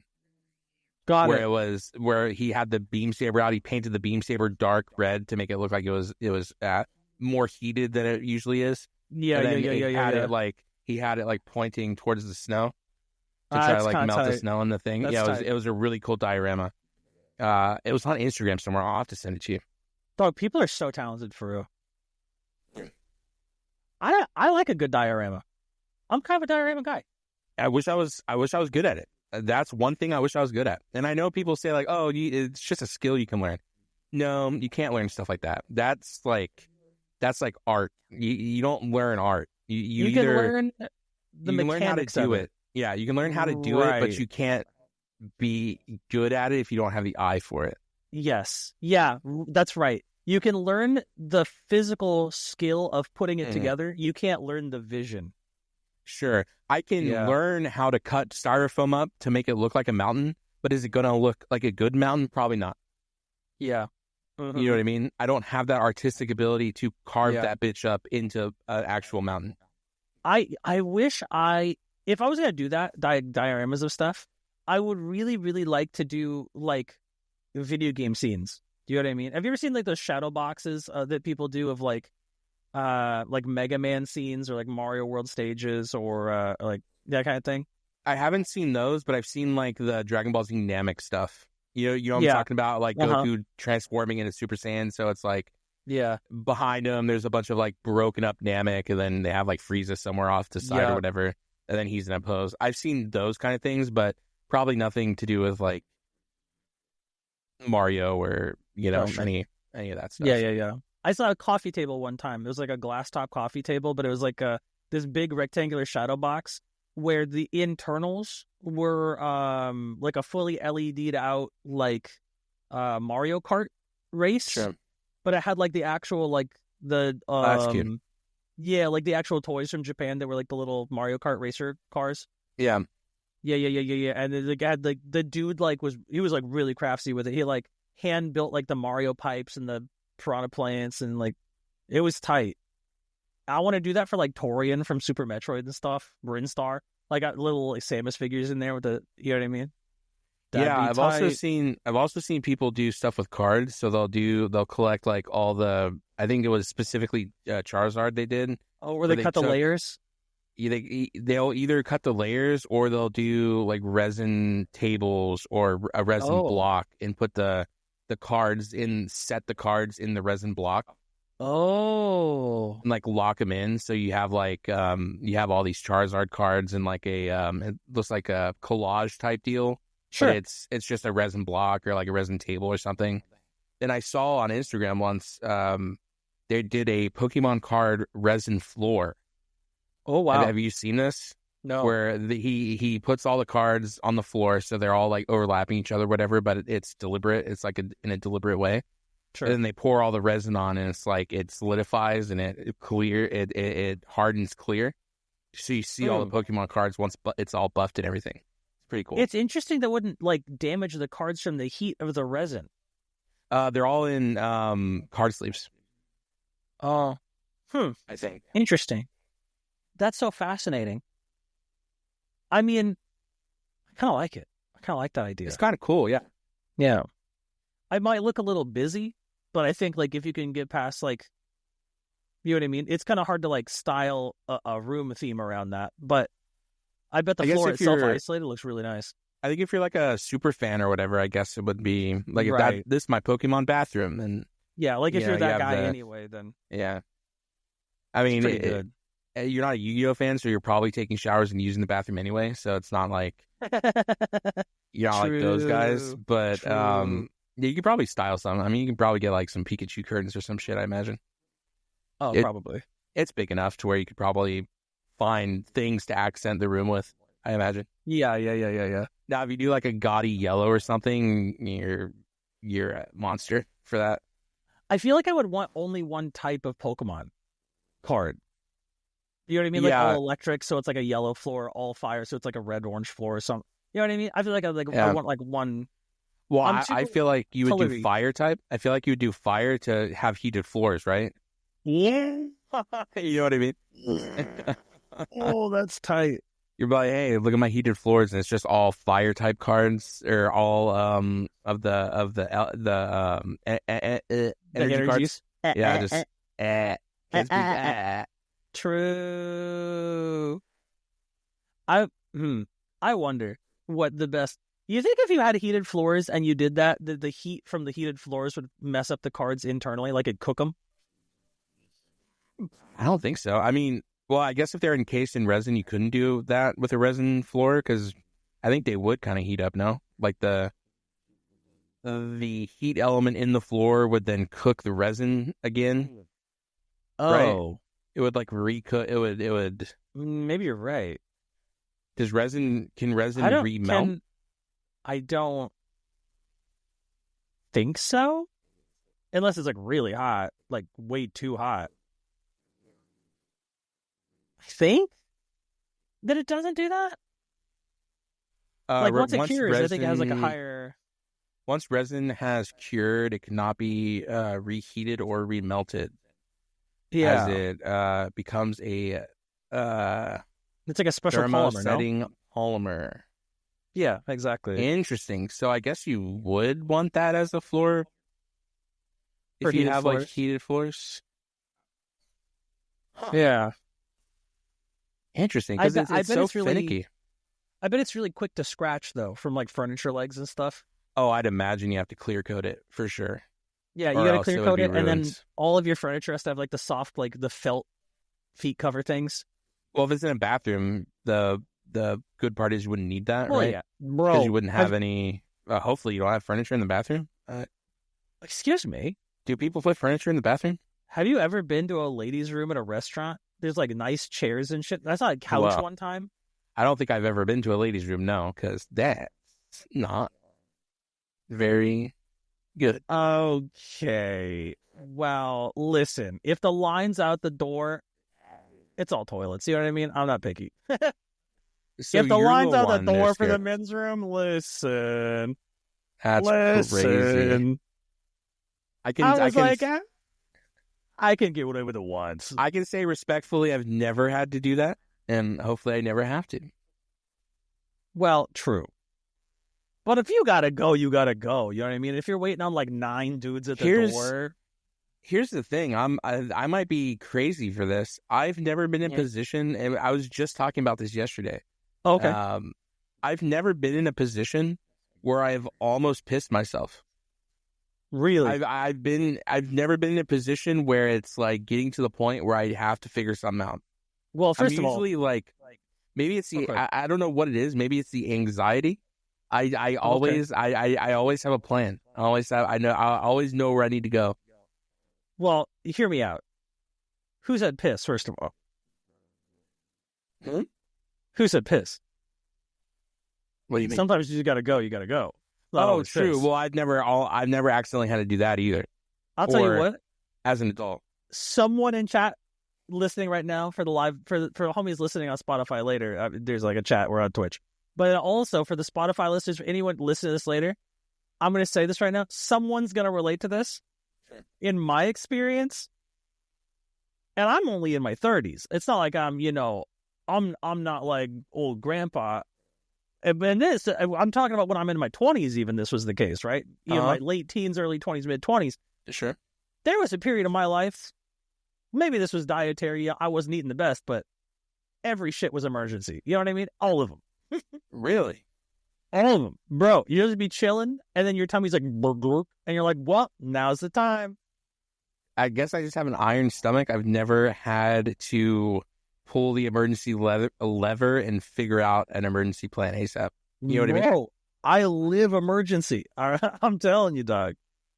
I don't know. Like, I've been told that's an IBS thing. I don't know if it is or not. I think maybe it's just dietary. Could be both. Who knows? Shout out to my IBS gang, first of all. Shout out to the IBS gang. Gang. I'm just saying, like, because, like, here's the thing, too. Like, I don't know how you grew up, like, food culture-wise. Sure. But, like, the food culture for me was, like, the meal's not over when you're full. The meal's over when the plate's clean. Sure, yeah. No, I definitely grew up in that old style, well, you know, Italian household. A lot of pasta, a lot of, yes. A lot of red sauce, a lot of, oh, yeah. You know, a lot of hearty dishes, a lot of potatoes, sure. A lot of chicken cutlet, a lot of pork chop. You know what I mean? A lot of steak. You know, we had a lot of that. So, like, I don't know, like normal. I will say, like, definitely a couple hours after I eat something, if it doesn't sit well with me, sure, I'll have to figure something out. But, like, usually that's not... Hours? Well, that's what I'm saying. I have an iron stomach. Like, things don't hit me till, like, you know. You're not like, oh, what a yummy breakfast I just finished eating. Where's the bathroom? That doesn't happen to you? No, never in my life. Brother. I'm going to wake up and do all that and shower and then get ready for the day kind of guy. Same.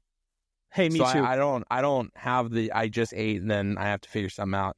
Unless I, like, give myself food poisoning because I don't cook an egg properly or something, and that's never thankfully happened. But I definitely have not had that situation where I'm at emergency level hit the emergency button, stop what I'm doing, figure something out. Well, I'll tell you what, I have heard, I'm not going to name names, I'm not going to leave this as anonymous as possible, but I have personally said, and I've heard many people say in my recent vicinity, in my recent life, I have to poop immediately and then hang up a call. That's crazy. That happens. I don't, okay. I don't know if this is the kind of podcast you want this to be, but I'm asking. If you don't want to answer, that's fine. If you don't answer, that's fine. Hit me. You've definitely shit your pants as an adult, right? I have. Never in my life. You've never. Never in my life. Come on. Nope. I have a couple golden rules. I have a couple golden rules.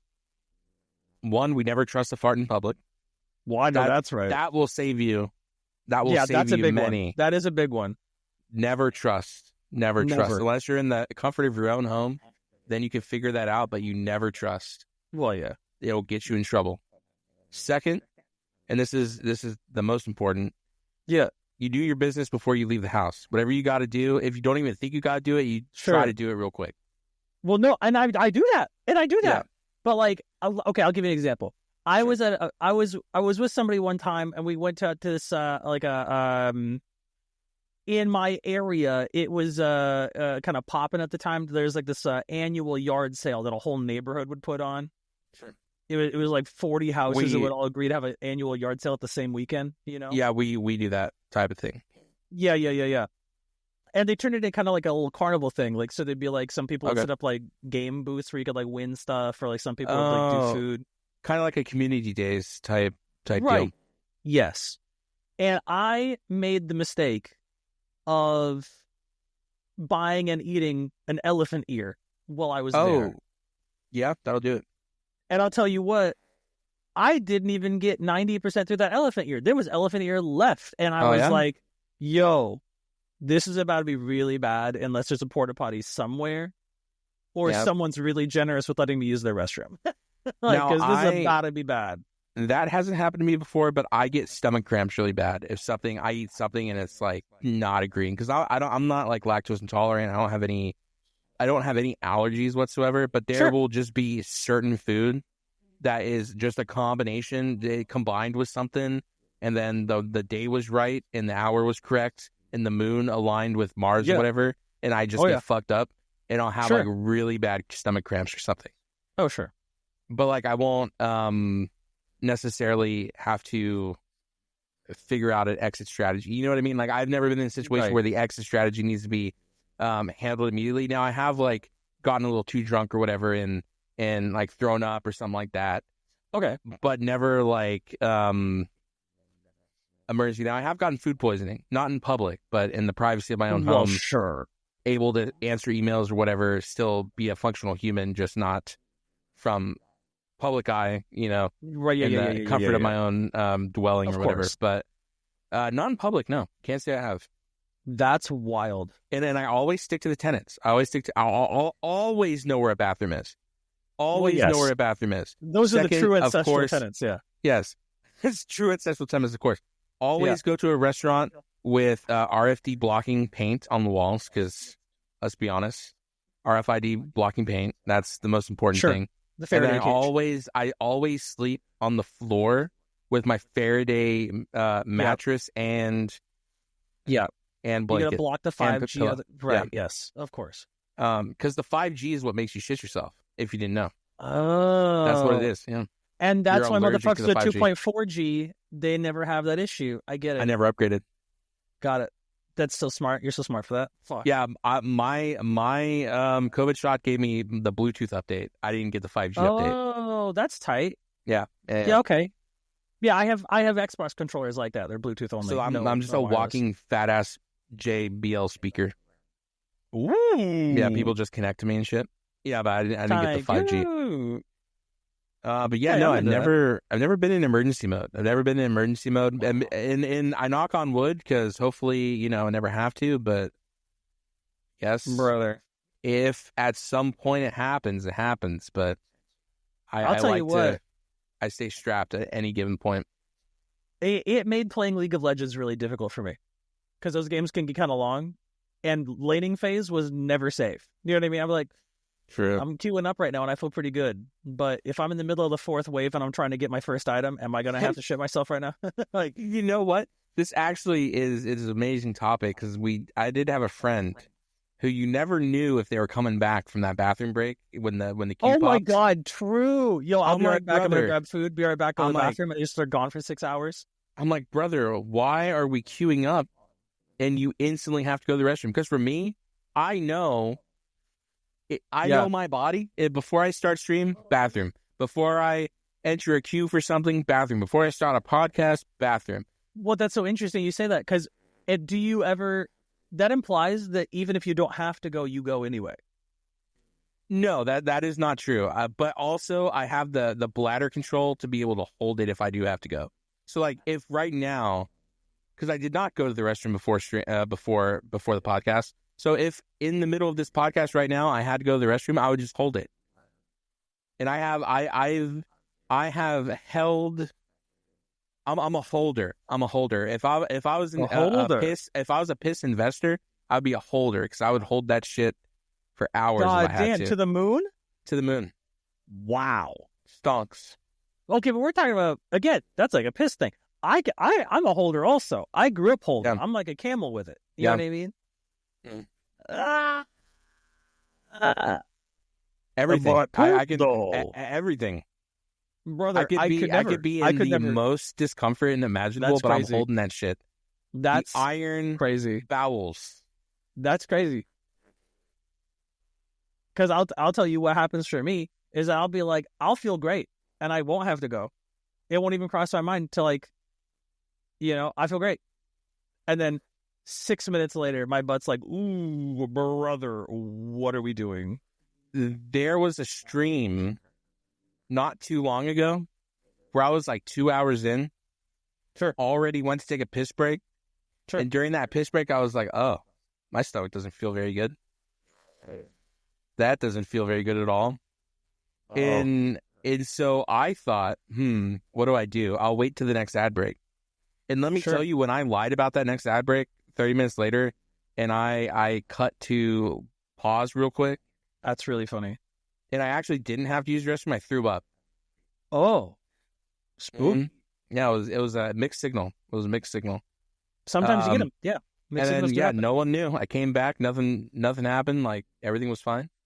And we popped off. Sure. It was a good stream. No one knew, though. It was an emergency. But that's the thing. Like, I kind of felt bad, and I knew I felt bad, so I had that emergency strategy ready. Because I'm not throwing up on a stream. It's so funny you say that. Stream. It's so funny you say that.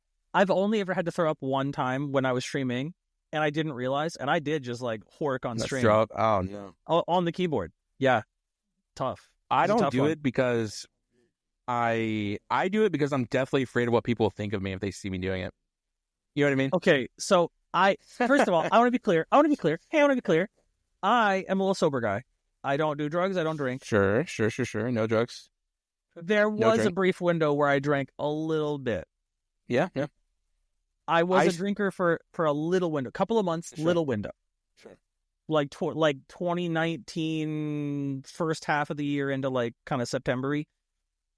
A little window. And I was doing a birthday stream with the boys.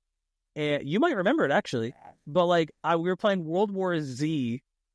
And our boy Jabberjohn was there, and we were chopping it up, and some other homies. And I had a bottle of tequila, which is the only alcohol I've ever drank on purpose. Tequila man myself as well. Whiskey as well. Yeah. Whiskey's a quality first and second for sure. Sure. And I have never used a glass for tequila. I'm a bottle guy. Yeah. And so I was just kind of hanging out with the boys, and we'd be playing World War Z, and we're chopping it up, we're having fun, blah-blah, and I've just got this bottle, bloop, bloop. Yep. And I remember so distinctly just saying to the boys, in real time, I was like, this is such a fun game we're playing. I'm really... and they're like, are you good? And I was like, there's like an unironic 20-second pause. And I was like, I think I must retire for the evening, gentlemen. And then I hung up and didn't say another word. I hung up, ended stream. I'm like, I think that is my limit. I've only had 2 instances of this. One, anyone who is a local friend who was at that party knows. It was the Battle of a Warm Tecate. Now, if anybody doesn't know what a Tecate is, it's like a worse Bud Light, and everyone knows how bad Bud Light is. I don't like it. One of the worst Mexican beers for me, personally. Sure. I don't even like beer that much, but I hate Tecate. So this shit was warm. We were doing some drinking game. I had to chug this shit. And I knew it was going to be bad because I just hate the taste of beer anyway. So here I am. If anyone knows, if you're not a drinker, beer kind of tastes crappy on its own. But when it's warm, it's really bad. Tastes terrible. So I'm in the backyard chugging this Tecate. I instantly don't feel good. I get halfway through the thing, start just projectile. No one lets me live this down. But then the other time we were at a party. It was friends, little brother's 21st. So we were going full out. We were probably like 22. He was turning 21. Or maybe we were like 23. He was turning 21. And so we're drinking, having a good time. Do you know what Hypnotic is? Blue fluorescent drink. High schoolers like drinking it. Yes. So we're throwing back Hypnotic shots, having a good time, drinking some whiskey as well, mixing things that shouldn't be mixed. That was a Yu-Gi-Oh staple, the Hypnotic. After parties and stuff. Oh yeah. So he gets blackout drunk, and decides he's going to put the Hypnotic back in the pull-out drawer of the freezer to chill it back up. If you could imagine the sea of Hypnotic in the freezer at that point, because it did not have a lid on it. Yeah. So that was at one point in the party, and then someone comes later in the party and brings what I can only describe as the ending of all of our lives, which was the peach. It was peach flavored schnapps. No. Random, just the most random shit you can imagine. No. And let me tell you, we started hammering shots of that back too. And this was back when we didn't really know what our limits were. We were just hanging out, having a good time, being boys. You know? Let me tell you, we all started hitting shots of peach schnapps. All of us were in the backyard throwing up. We lost our buddy George. We didn't know where he was. He ended up on the other side of the fence. Oh. We don't know how. Still to this day, we don't know how he ended up on the other side of the fence. We were screaming for him because we thought we lost him. And I was in the flower bed. Raul was next to me on their patio. George somehow got lost on the other side of the fence. Yeah. And we're like yelling, of course, because we're drunk and we think we're like being quiet, but we're like screaming at each other, trying to figure out where everyone is. Sure. Good times. But peach schnapps, more of the story. Yeah, don't do that. Pretty good, other than those 2 times. That's crazy. Yeah, schnapps sucks. Yes. Yeah, I've had to cook with it, which is, to be clear, not a cooking alcohol. Mm-hmm. That was at request, and did not care for that request. No, yeah, it was bad. It was bad. Hypnotic, too. I cannot drink that anymore. Hypnotic and Jaeger. You ever drink Jägermeister? Never tried it. It's like cough syrup. It's like the consistency of syrup. Oh. When it's frozen. Sounds like it's a good thing I didn't drink it, because I would have been too into that. Well, so it's not the taste of syrup, but it's you mean the texture. The texture is like molasses when it's in the freezer for too long. Right. Yeah. And you would mix it with Red Bull. It was called the Jaeger bombs. Yeah, Jaeger bombs. Back in the day. I'm familiar. Never tried, but I'm familiar. But that's the thing. I drink syrup anyway. True. You know what I mean? I'd be drinking like corn syrup. Oh, okay. Well, you said drinking syrup. That could be 2 different things. I'm glad you. Oh, no, not scissor. I'm not doing part, but I have had to make it before, but no, I've never drank it. They still say he cannot put down the cub, if you could imagine. Oh my God. Do you know? Well, having a culinary background comes with certain responsibilities at after parties. Sure. So sometimes you work in the kitchen, and sometimes something in the kitchen you have to put together is, you got to do, dinner for the boys, and you got to get the scissor going, and then you have to do like breakfast in the morning if you're doing buffet things. So I've had to, I've like catered parties So that's why when I do special events for like stream and stuff, I'll drink responsibly, of course. And people will freak out because they're like, "Oh, you're drinking too much." I'm like, "Not really. You don't really." Right. Y'all think you know me, but you didn't really know all that. You know what I mean? Like we've had my buddy Jose, this probably also killed his kidneys, but he would bring this shit called vodka. Have you ever heard of vodka? I have. Comes in a clear crystal skull almost. I know it. The skull of death. So we would throw back vodka, which if anyone's in chat doesn't understand what vodka is, you could put it in your car and your car would turn on and be fine. It's gasoline. Yeah. It's literal gasoline. So we would drink that. Like, for sure. Just raw dog shots. So when people are like, "Oh, you've had a couple of whiskeys on stream," trust me when I say I'm chilling. Sure. Because we ain't going... You're never going to find a vodka in this house. Yeah. For the sake of producer in the ear, want to clarify that's none of these things are about producer. No, there were some individuals. We're not going to name names. There were some individuals that were getting a little wild. Telling me to drive. Yeah, I will never. There will never be a point. So I've had one point in my life. I feel confident in telling the story because I was respectful about it and didn't do this. There's been one point in my life where I thought I was sober. And if anyone has drank before, you'll get to a point in the night where you're like, I'm good. It's been an hour since I drank. I had a bottle of water. You'll get up and quickly realize the room is spinning and you have to sit back down. Yeah. When that happens, you don't go anywhere. Oh, you know what's crazy? So you know how you never pooped yourself? Doesn't happen? Yeah. Never had. As a kid, sure. Diaper. Well, sure. As an adult, never. Never, not even once. First of all, superhero shit. That's crazy, by the way. But that's me with booze. Like, I've thrown up, but I've never, like, drunk. Doesn't happen. I skip straight from being fine to throwing up. To just that middle. Yeah, so I'll drink, like, too much, and then, like, I'm all right. And people will be like, "Hey, you should get," I'm like, "No, I'm fine." See, I'm more of I am hyper aware of my limits, so I will know I need to slow this down, or I'll know, because I'm a water drinker through the night type guy. So if I'm going to a party, like my buddy just had his baby shower for the boys baby shower or whatever. So when I went, I knew we were going to be getting hammered, and I knew it was going to be a long night.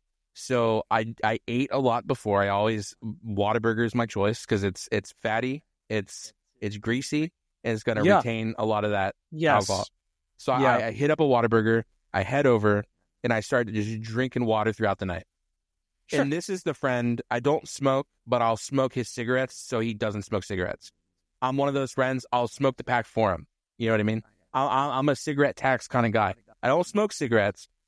But if my buddy who's trying to stop smoking cigarettes has a pack of cigarettes, I'll start smoking his cigarettes. I feel like you could just not do it. I know, but it's a party thing. It's something we've done since high school. So anyway, I don't smoke, but when we're together, I do. I'm not addicted. I don't spend money on cigarettes. I will smoke his cigarettes so he doesn't smoke cigarettes. But we don't really smoke cigarettes anymore. We smoke cigars. So it's not better, but it's at least not a pack of cigarettes. But I know it's not. Am I coping? Probably. I cope. I'll tell you what. We listen and we don't judge. Hey, we listen and we don't judge. We listen. I don't do drugs. And we don't judge. Well, I'm sorry? I don't do drugs. Sometimes, though. Oh, unless your friend is trying to quit it, and then... No. I don't do drugs, but sometimes I'll smoke a cigarette or a cigar. I feel like cigars are more socially acceptable, though. Right? Okay, but when we say we don't do drugs, in the sense, if we say, I don't do drugs, is that like, are we saying that in the same kind of time? Drugs, actually. Right, the same way we don't say slurs? Okay, I hear you. Oh, wait a minute. Okay. I don't do either of those. Huh? Sure, that's what I said. I said we don't. Yeah. Didn't I say that? Oh. I feel like I said that. Yikes, I'm sweating. I'm sweating. Have I had a drink? Is the vodka in the house? I said, well, the hypnotic is pouring. Well, no, I actually do not do drugs. I've tried one, but not like the bad ones. You've tried a drug? A single drug, the green one. Oh no. I just get a headache. I'll be honest. It's not fun for me. It's not. It's fun. Oh, wait. Okay, go ahead. Was there another green one? Nope. Wait a minute. Which other one were you talking about? Nope. Sure isn't. Okay. It's all good. Okay. Yeah, no, I've tried a weed. I've tried the devil's lettuce once. Sure. Not a fan. Not a fan. Not because I don't like it. Just gave me a headache. Sure. When I get drunk, I talk a lot, and that's cool because everyone likes that. Sure. So you injected a weed one time, and you were not a fan. No, not quite. I got a really bad headache, and I was like, I'm gonna lay down. This isn't fun anymore. Sure. At no point in the process was it fun because I coughed a bunch, and then I got a headache, and I was like, oh, this isn't fun. You know what? I've heard from some people who smoke weed that like their motivation for smoking weed is like twofold, in that it makes food taste better and that it makes things more fun. And I've always thought that food tasted great and had a lot of fun, so I've never seen the appeal. If I did, I would probably eat less. I'd probably lose weight because would just have a permanent headache and be sleeping a lot. So I'd be eating less because of it. That's really funny. Now, I'm not a fan. You said. You know what it is? I like the you could probably relate. I like the buzz feeling of being. Oh, what? I thought you were going to say something else. My bad. Wow. Go ahead. Okay. My bad. I thought you were going to say a different thing. 30s or 20s? 50s. Jesus Christ. Okay. No. So I personally, I like the buzz feeling. I try to ride the buzz. Oh, sure. I ride the buzz because that's fun. That's a fun. That's a fun situation to be in, right? Because you're not drunk enough where you can't do anything, but you're not sober enough to be like thinking about stuff. So you're like chilling, having a good time. At least for me. Everyone should drink responsibly, of course.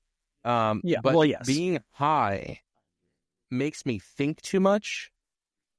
And then it's like the opposite effect of being, you see what I'm saying? It's like the opposite effect of being like drunk. Because when you're drunk, you're kind of thinking not at all. And you're just talking, having a good time. And you're saying stuff.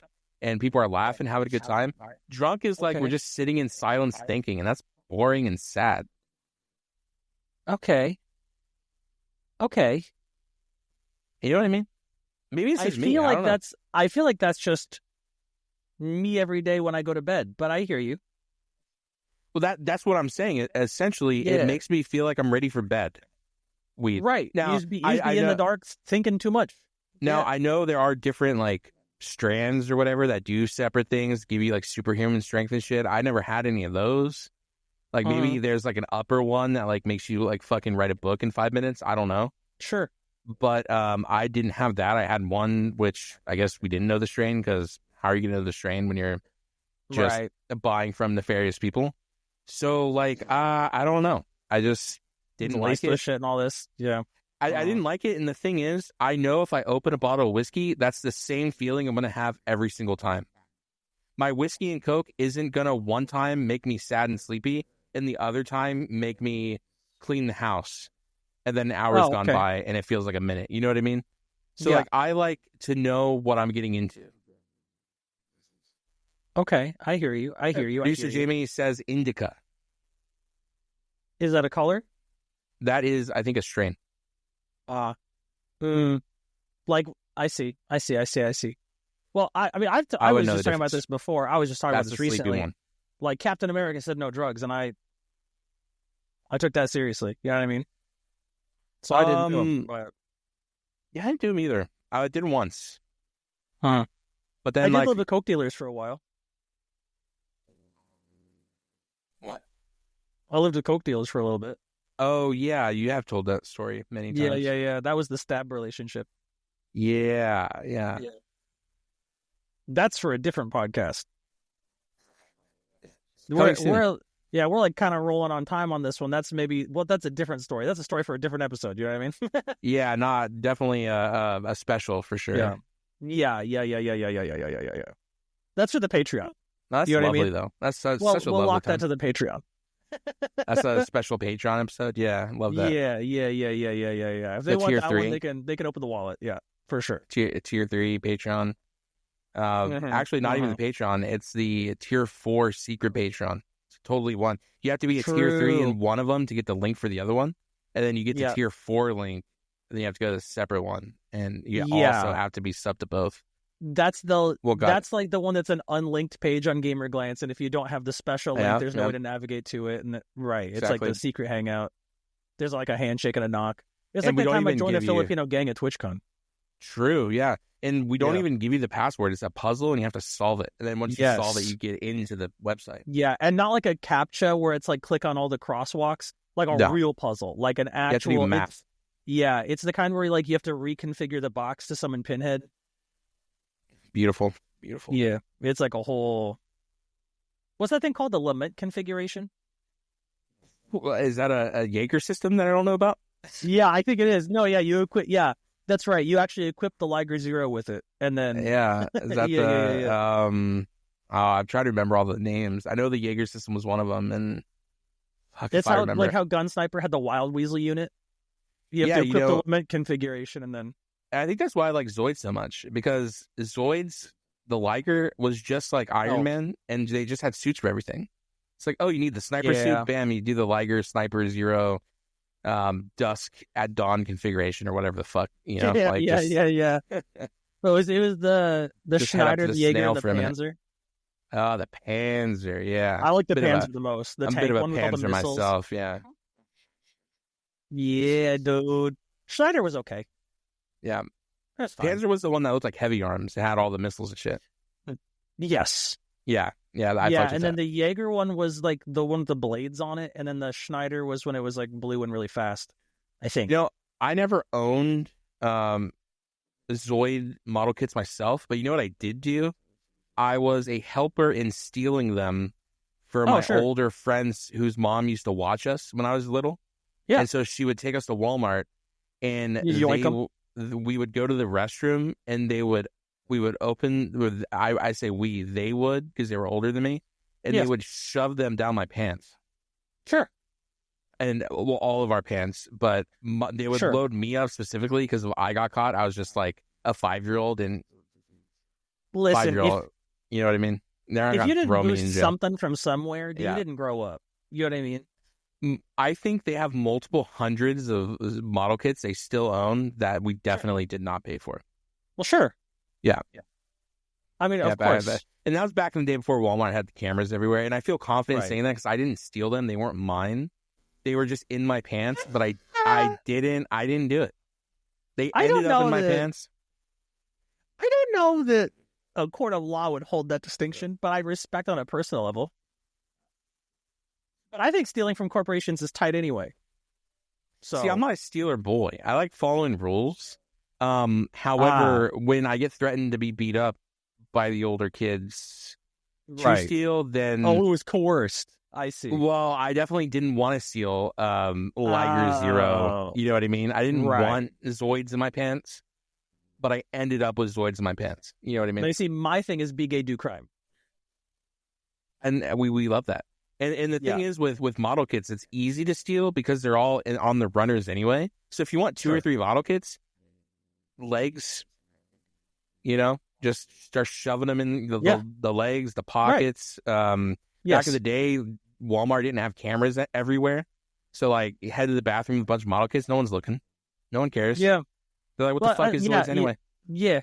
Like, you know how like at Fred Meyer or Kroger or King Foods, those kind of stores, like the towel area never has any cameras, so you can take a bunch of Yu-Gi-Oh packs and open them and stuff the wrappers and the towels, and then you just walk out with a bunch of cards that you can't prove you stole because they're in your backpack and look like the cards are already on. I know when I walk into my Kroger, they have a face ID thing now where like a yellow box goes over your face. And they can ID you and shit. It's kind of spooky. That's a little Minority Report. I don't think I like that. I think they're doing some type of social credit check with that or something. Oh, they're scanning Facebooks and shit? I don't know, but it's kind of goofy. It's kind of weird. I know after I leave Kroger, I get ads for Kroger on Facebook, and I didn't ask Facebook to give me Kroger ads. I know that. So it's kind of spooky. Now, I know people say that's just a myth. Actually, Facebook doesn't do that. That's a fucking lie. They for sure because I recently looked up podcast software, and you know what? Every social I go on now, you know what it gives me ads for? It's all podcast software. Fucking ads? podcast software. I wonder why, Google. I wonder why, you bunch of bitches. Yeah. You know? Well, you want to do like an on three? Look at a silent. Yeah. Like, 1, 2, 3. And we're back. That was good. I like that. That was good. What can I say? And for anyone listening that didn't understand what just happened, we just stared directly soullessly into the camera. Yeah, audio listeners, we actually just we were literally fist fighting, literally not shitting each other, and other pissing. people. That's right. For audio listeners, you missed it. There was someone broke into both of our houses independently at the same time, and we had to scare both of them away. My dog literally just jumped on my lap and shit everywhere. Yep. You know, speaking of dogs shitting everywhere, when I was with Babe, Sure. I had that little vacation meetup time. Sure. Their roommate's dog was very ill. It was not doing so good, and he had a little shit around the room time. Oh, that's terrible. Dogs be doing bad. Bad out here. And I feel like it's up to the dog's owner to be like, yes, my dog did that. Let me clean that up, because I'm not cleaning up another dog's shit. You know what I mean? That's right. He did do that, to be clear. He was cool about it. Now, but I was gonna be Mr. Cool Guy, but I'm glad you brought up the dog shitting thing, because there was also another conversation we had. I don't remember if it was on the podcast or not. It was on the little pilot episode, but the Bluey situation. Did we talk about that live? I believe we talked about movie Bluey. night thing? I think it was a movie night thing. We talked about that. So I don't know if you want me to recap the story quickly, just for Spark Notes. Beau went to visit girlfriend. Girlfriend's roommate has a dog. When roommate is gone, roommate puts on Bluey, a children's show called Bluey for the dog. Yeah. And we were talking about how Bluey is out of pocket and fucking crazy. Yes. So what I did after we talked about that, I was like, surely it's not that out of pocket and crazy. Oh, you watched some Bluey? I went to YouTube and I searched Bluey out of pocket, and let me fucking tell you. Well, let me fucking tell you something. Oh, yeah? Connor, go ahead. Multiple videos. Yeah. Multiple videos of out-of-pocket Bluey. Insane. The Aussies do different shit out there, let me tell you. Yeah. The Aussies do different shit. Too. Yeah. Yeah. Our producer is asking if you found that clip of the medicine ball. I did not. I saw other clips that might be worse than the medicine ball clip. A lot of compilations they have, apparently, if you could imagine. Yes. Yeah, Peppa Pig is crazy, craziness. too. Peppa Pig, there's this one scene in Peppa Pig where, like, Peppa calls up their friend, like a sheep or a bunny, I forget, and their name's Susie, and they're like, "Excuse me, Mom, can I call Susie?" And she calls on the little thing, and she's like, "Hello, Mrs. Sheep or whatever. Can I talk to Susie for Peppa?" And they're like on the little, they're on the little phones, and Peppa's like, they're in a little time, and Peppa's like, "Hello, Susie, I'm trying to learn to whistle, and it's very hard." And Susie's like, and Susie's like, "What is a whistle?" And she's like, "It's when you put your lips together and blow." And Susie's like this, and she whistles like immediately first try. And a hard comedy smash cuts to a dial tone and Peppa holding down the hang up button. I love that. And it's so funny because I've never related so hard to. I can't whistle. Stop. Never in my life. Really? Never in my life. I cannot whistle. I tried. Can't. I will unironically do it when I'm talking and my throat is really dry, and sometimes I might do a little hit a little, but no, can't do it. You don't whistle from your throat, so that's odd. I don't know what that is, but I don't know how to whistle. Well, I'll tell you what. Babe also doesn't know how to whistle, so I will teach both of you to whistle at the same time. Now, I'll be a whistle coach. It would not be I mean, I've taught people to do a lot of things. Sure, you know what I mean? Whistling. I wonder if I was gonna say, I wonder if there's a connection between the two, like a tism connection. What? Oh, like maybe undiagnosed. Oh, you know what I mean? I see. Yeah, and I'm a neurotypical whistler, is what we're saying. I don't know if you're neurotypical. Okay. Let's be honest. You have your moment. I mean, what? I think everyone's a little divergent. He is not. That's what I'm saying. Our producer is chiming in. Producer Jamie has chimed in and said he is not neurotypical. Right. I've been friends with this man since 2018. Yeah, I can agree. Right. Not neurotypical whatsoever. No. Brother. Hold on. He diverged, he came back, and he diverged again. Oh my God. I'm going to do a t-shirt line that just says undiagnosed and unhinged. I think that's a good idea. Yeah, that's a good line. I like that. Undiagnosed and unhinged. Yeah. Merch. Podcast merch. Podcast merch. Merch. We'll talk about it. And we'll see what happens. Hell yeah, I love that. We'll bring it. It's not bad. Not bad at all. But I'll tell you what, we're circling back just briefly before we wrap this up. Sure. I want to let you know. Sure. Regarding how everything's an emergency for you, boy. I skipped breakfast for this because I didn't want to take BRBs. I literally was like, if I eat, this isn't happening. Yeah, that's my plan. That's my emergency plan is I just have to not be in the position to have to use the restroom. You know what I mean? And you know what I did? I doubled down and did a double shot espresso, and I'm feeling good. That's what crazy. You know what's crazy? When I was competing in Yu-Gi-Oh, I wouldn't eat or sleep before a tournament. I got that way when I was in the band before a show. If I knew the show was the next day, I could not sleep. I was up all night long. Well, mine was deliberate. Mine was a choice. Mine ended up being deliberate. At a certain point, I realized that I couldn't I couldn't do it right. I just couldn't sleep. So maybe I'd get a couple hours of sleep, but I couldn't sleep today before a show. I don't know if this is gonna make sense when I say it out loud. Sure. I hope it makes sense. You know how when you are awake, you're fine, and then you get sleepy, and then if you stay up after being sleepy, you hit that second wind, kind of adrenaline, whatever, and for me, I'm way sharper on that second wind than the whole time I woke up during the normal day. Sure. There's I actually just had this happen with that the birthday stream where I did 24 hours. I was good for half of that stream, and then bam, started feeling bad, right? Worked through it. Yeah. Second wind hits, I'm good.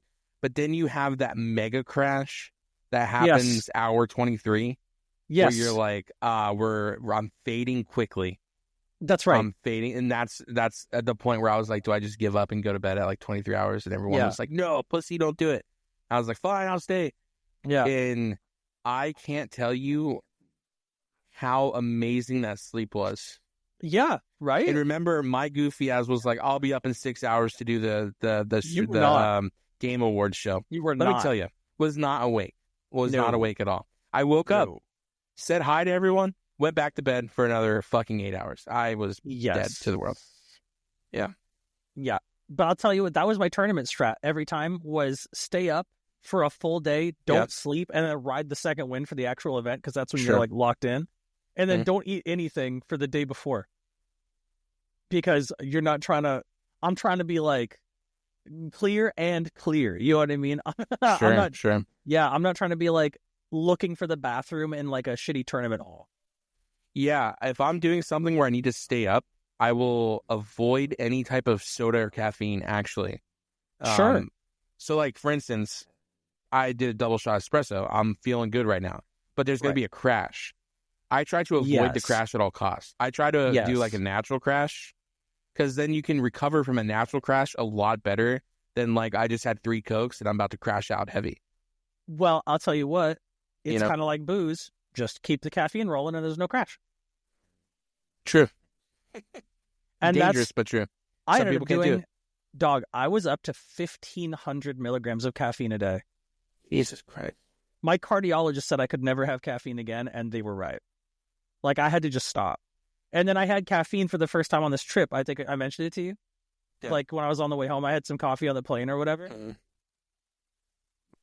Was your heart hitting the gritty pretty heavy? My eyes, I could see the veins in my eyes. Yeah. No, I'll rephrase.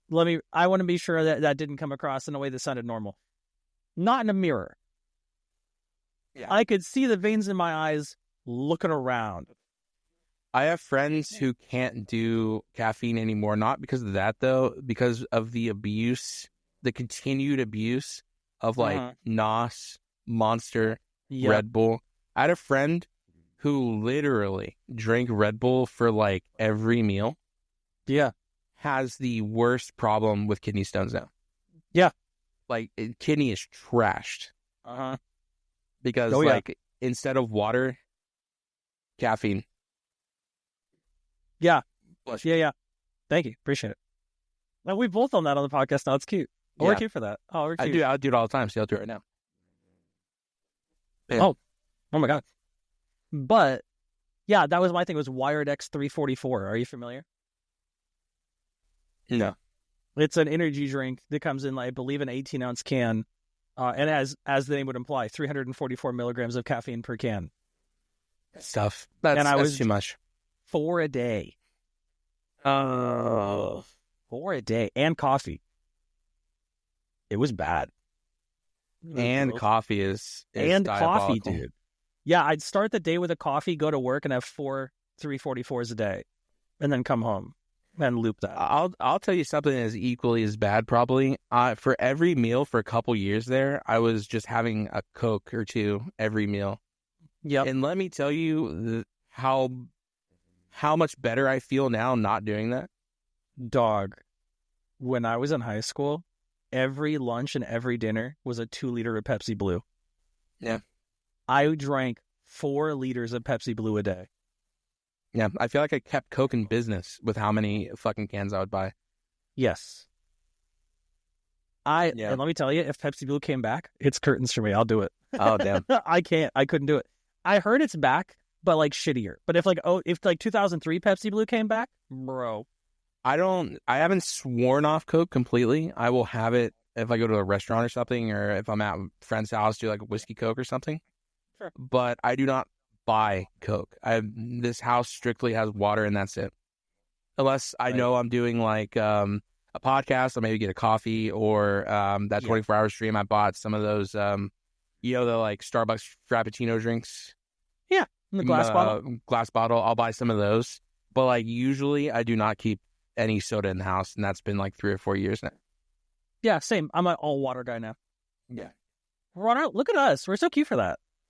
It's just too much. It's too much. And I don't know if you've felt this too, if you've had like a soda recently, but man, that shit is it has a different taste to the tongue now that you don't have it so much. Oh, sure. Like when it's an everyday thing, it just becomes like water, I guess. You don't really, it's like, oh, this isn't even sugary that much. And then like when you're divorced from it for a couple months to a year, you have it again. You're like, the fuck? What was I drinking? Well, I haven't had an exact experience, but I also eat sugar with a spoon. So they're going to study you like The Last of Us, like Ellie, because if you aren't diabetic, crazy. If you aren't diabetic, they're going to be taking your blood. I'm not. No, I'm fine.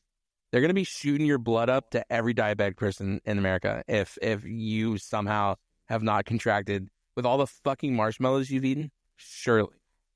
Well, the thing is, I don't actually eat that much sugar. I just eat my sugar with a spoon. Or in the form of marshmallows. Marshmallows don't have that much sugar. I still don't even know what a fucking marshmallow is, if I'm being so for real. Like made of? It's just corn syrup, no? Like just It's somehow... like sugar, corn syrup, and air, basically, yeah. But they're 99.9% air. Yeah, I guess that's true, huh? Yeah. By themselves, marshmallows freak me out. I'm sorry? By themselves, marshmallows freak me out. When we say, what do you mean by that? By themselves, marshmallows have a consistency that's scary to me. It feels weird in my mouth. Oh, okay. I see. I hope that makes sense. Interesting. Okay. I mean, I get what you're saying, because they're like squishy, right? They're like too squishy. But they have like a pushback, because the more you condense them, the more resistant they become until they explode. Yes. Jamie also is worried that we need a disclaimer. Trust me when I say there is a system for that. It's the explicit tag. We will have it just off it. Yeah. And that for the podcast thing, the explicit tag kind of encompasses every facet of. Well, we should say drugs are bad. Yeah, of course. Drink responsibly if you drink at all, but probably don't drink. Of but course. if you do, drink responsibly. And never be coerced into doing anything you don't want to do. That's right. Don't resist peer pressure. Don't be coerced. Be gay, do crime. Those are the 4. Be gay, do crime. Be gay, do crime. But you know what? Like I said, the thing. You know what? Here's the thing. Marshmallows, like 1 cup, like a measuring cup full of marshmallows, a little bit less sugar than a single can of Mountain Dew. Oh wow. Okay, that's not as bad. Mountain Dew though, by the way, what flavor? Mountain Dew just tastes like electricity. Yes, I'm told it's citrus. What a fucking lie. First of all, absolutely not. Mountain Dew tastes like I just got struck by fucking lightning. It doesn't make sense. Yeah, my brain cannot process. Yeah, I recently grabbed metal that was in a wall outlet, and it tastes the same as that feeling. Yeah, I don't get it. Yeah, I do not get it. Say. I like the Gamer Fuel one, like the Halo 3 Special Edition Gamer Fuel from 2009 or whatever it was. That was tight. That shit was popping. It was like orange flavor. That was good. It was very good. Yeah. And also, I know what you're about to say. Oh, good. Go. Oh, well, I was gonna say just like a final note. For sure. When I eat sugar with a spoon, 1 tablespoon of sugar is 12 grams. Again, a can of soda, like 48 grams. So if I have a tablespoon of sugar a day, I'm hitting it raw, but it's like a quarter of a can of soda. I don't eat that much sugar. It just, I take it to the dome. You know what I mean? True. Same. Yeah. So like, I'm like kind of a low sugar guy. I just have the sugar directly. Except recently I ate half of a birthday cake in one sitting. That was a lot. But I mean, when you're only doing a spoonful of sugar a day, yeah, a birthday cake doesn't seem that bad. That's what I'm saying. You know, you can do that. One time, yeah. It was like a one-time deal. It's fine. You know what I mean? And it was like over the course of a couple hours. Sure. Yeah. What kind of birthday cake was it? It was a Duncan Hines strawberry cake box mix. That sounds good. It was good. And it had like the white cream cheese frosting. Oh, I love that. Yeah, it was pretty good. It was producer's birthday. Hell yeah. And we had W producer. And we had I was like, well, I don't know if she wants me to pop off about this on stream, but she's unused to having cakes made for her birthday. And we were in a different kitchen than my kitchen because I went to see her. So we were in her kitchen. She has like a lot of kitchen stuff than me. And I was like, well, I don't have my stuff to like make a cake, but like I still need to make a cake. You know what I mean? Like, sure. You can't not right. So like, it was like a box mix, which is a little like she's gonna have a fancier cake next year. But the point is, like, I can't just not be making a cake. That's crazy. That's true. So I always beg for a cake. Ice cream cake specifically, I never get one. You never have a birthday cake? I have never had a birthday cake, but as an adult recently, I always beg for an ice cream cake, and no one can come through. Either an ice cream cake or a peanut butter cheesecake, but I know that's kind of niche, and not everyone's going to be able to get that. So like just a basic vanilla ice cream cake. If anyone out there this year, I have ice said cream this birthday before. Cake, that's all I need. I've said this before. I'm gonna say it now. I don't know what an ice cream cake is. An ice cream cake? Is it ice cream or cake? It's ice cream and layers of cake. But there is cake. It's ice cream and cake. It's layers. So it's like ice cream instead of frosting? No. There is frosting as well. It's a layered. It's like a layer cake. You know how like layer cake, you have like vanilla cake, then you have strawberry cake, then you have vanilla cake. Sure. In some cases, you have like layer cakes with like. So instead of instead of like a layer of another flavor of cake, it's an ice cream layer, and then you have another layer of cake. But there's still like a frosting layer between the. So like if you go to like Dairy Queen, they have like ice cream cakes, but it's all fucking cake. You know what I mean? Oh. I don't like the all cake ice cream cakes. I like the cake with ice cream layer, cake with ice cream layer type cakes. There's different versions. Okay. Huh. If that makes sense. I'm kind of getting what you're describing. Long story short, if anyone's listening, if you're a local friend, give me a fucking ice cream cake, bitch. That's really funny. Vanilla preferred, goddammit. Please. Well, that's it. I respect it. That's all I got. This year. This year, please. I'm getting you a peanut butter cheesecake. Please. I beg. It's happening. I beg of you.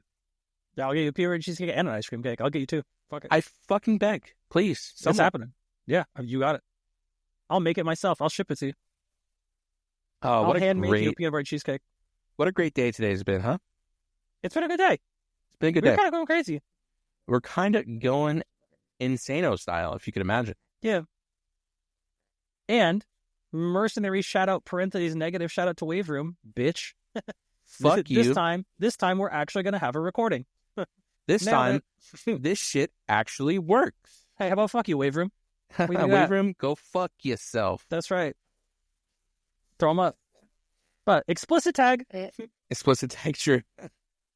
But anyway, wow. Where can they find you, Beau? Where they find me? Where they find you? Oh, they're going to find me on twitch.tv/sayinnight, you know what I'm saying? SAIYNKNIGHT, you know what I'm saying? Hell yeah. They're going to find me chilling on the weeknights. They're going to find me chilling Sunday through Thursday type, Sunday through Wednesday type beat, you know what I'm saying? Okay. Hell yeah. Yeah, they're going to find me out here just chopping it up. Me and Babe doing Genshin stuff, me doing Street Fighter with the boys. Genshin?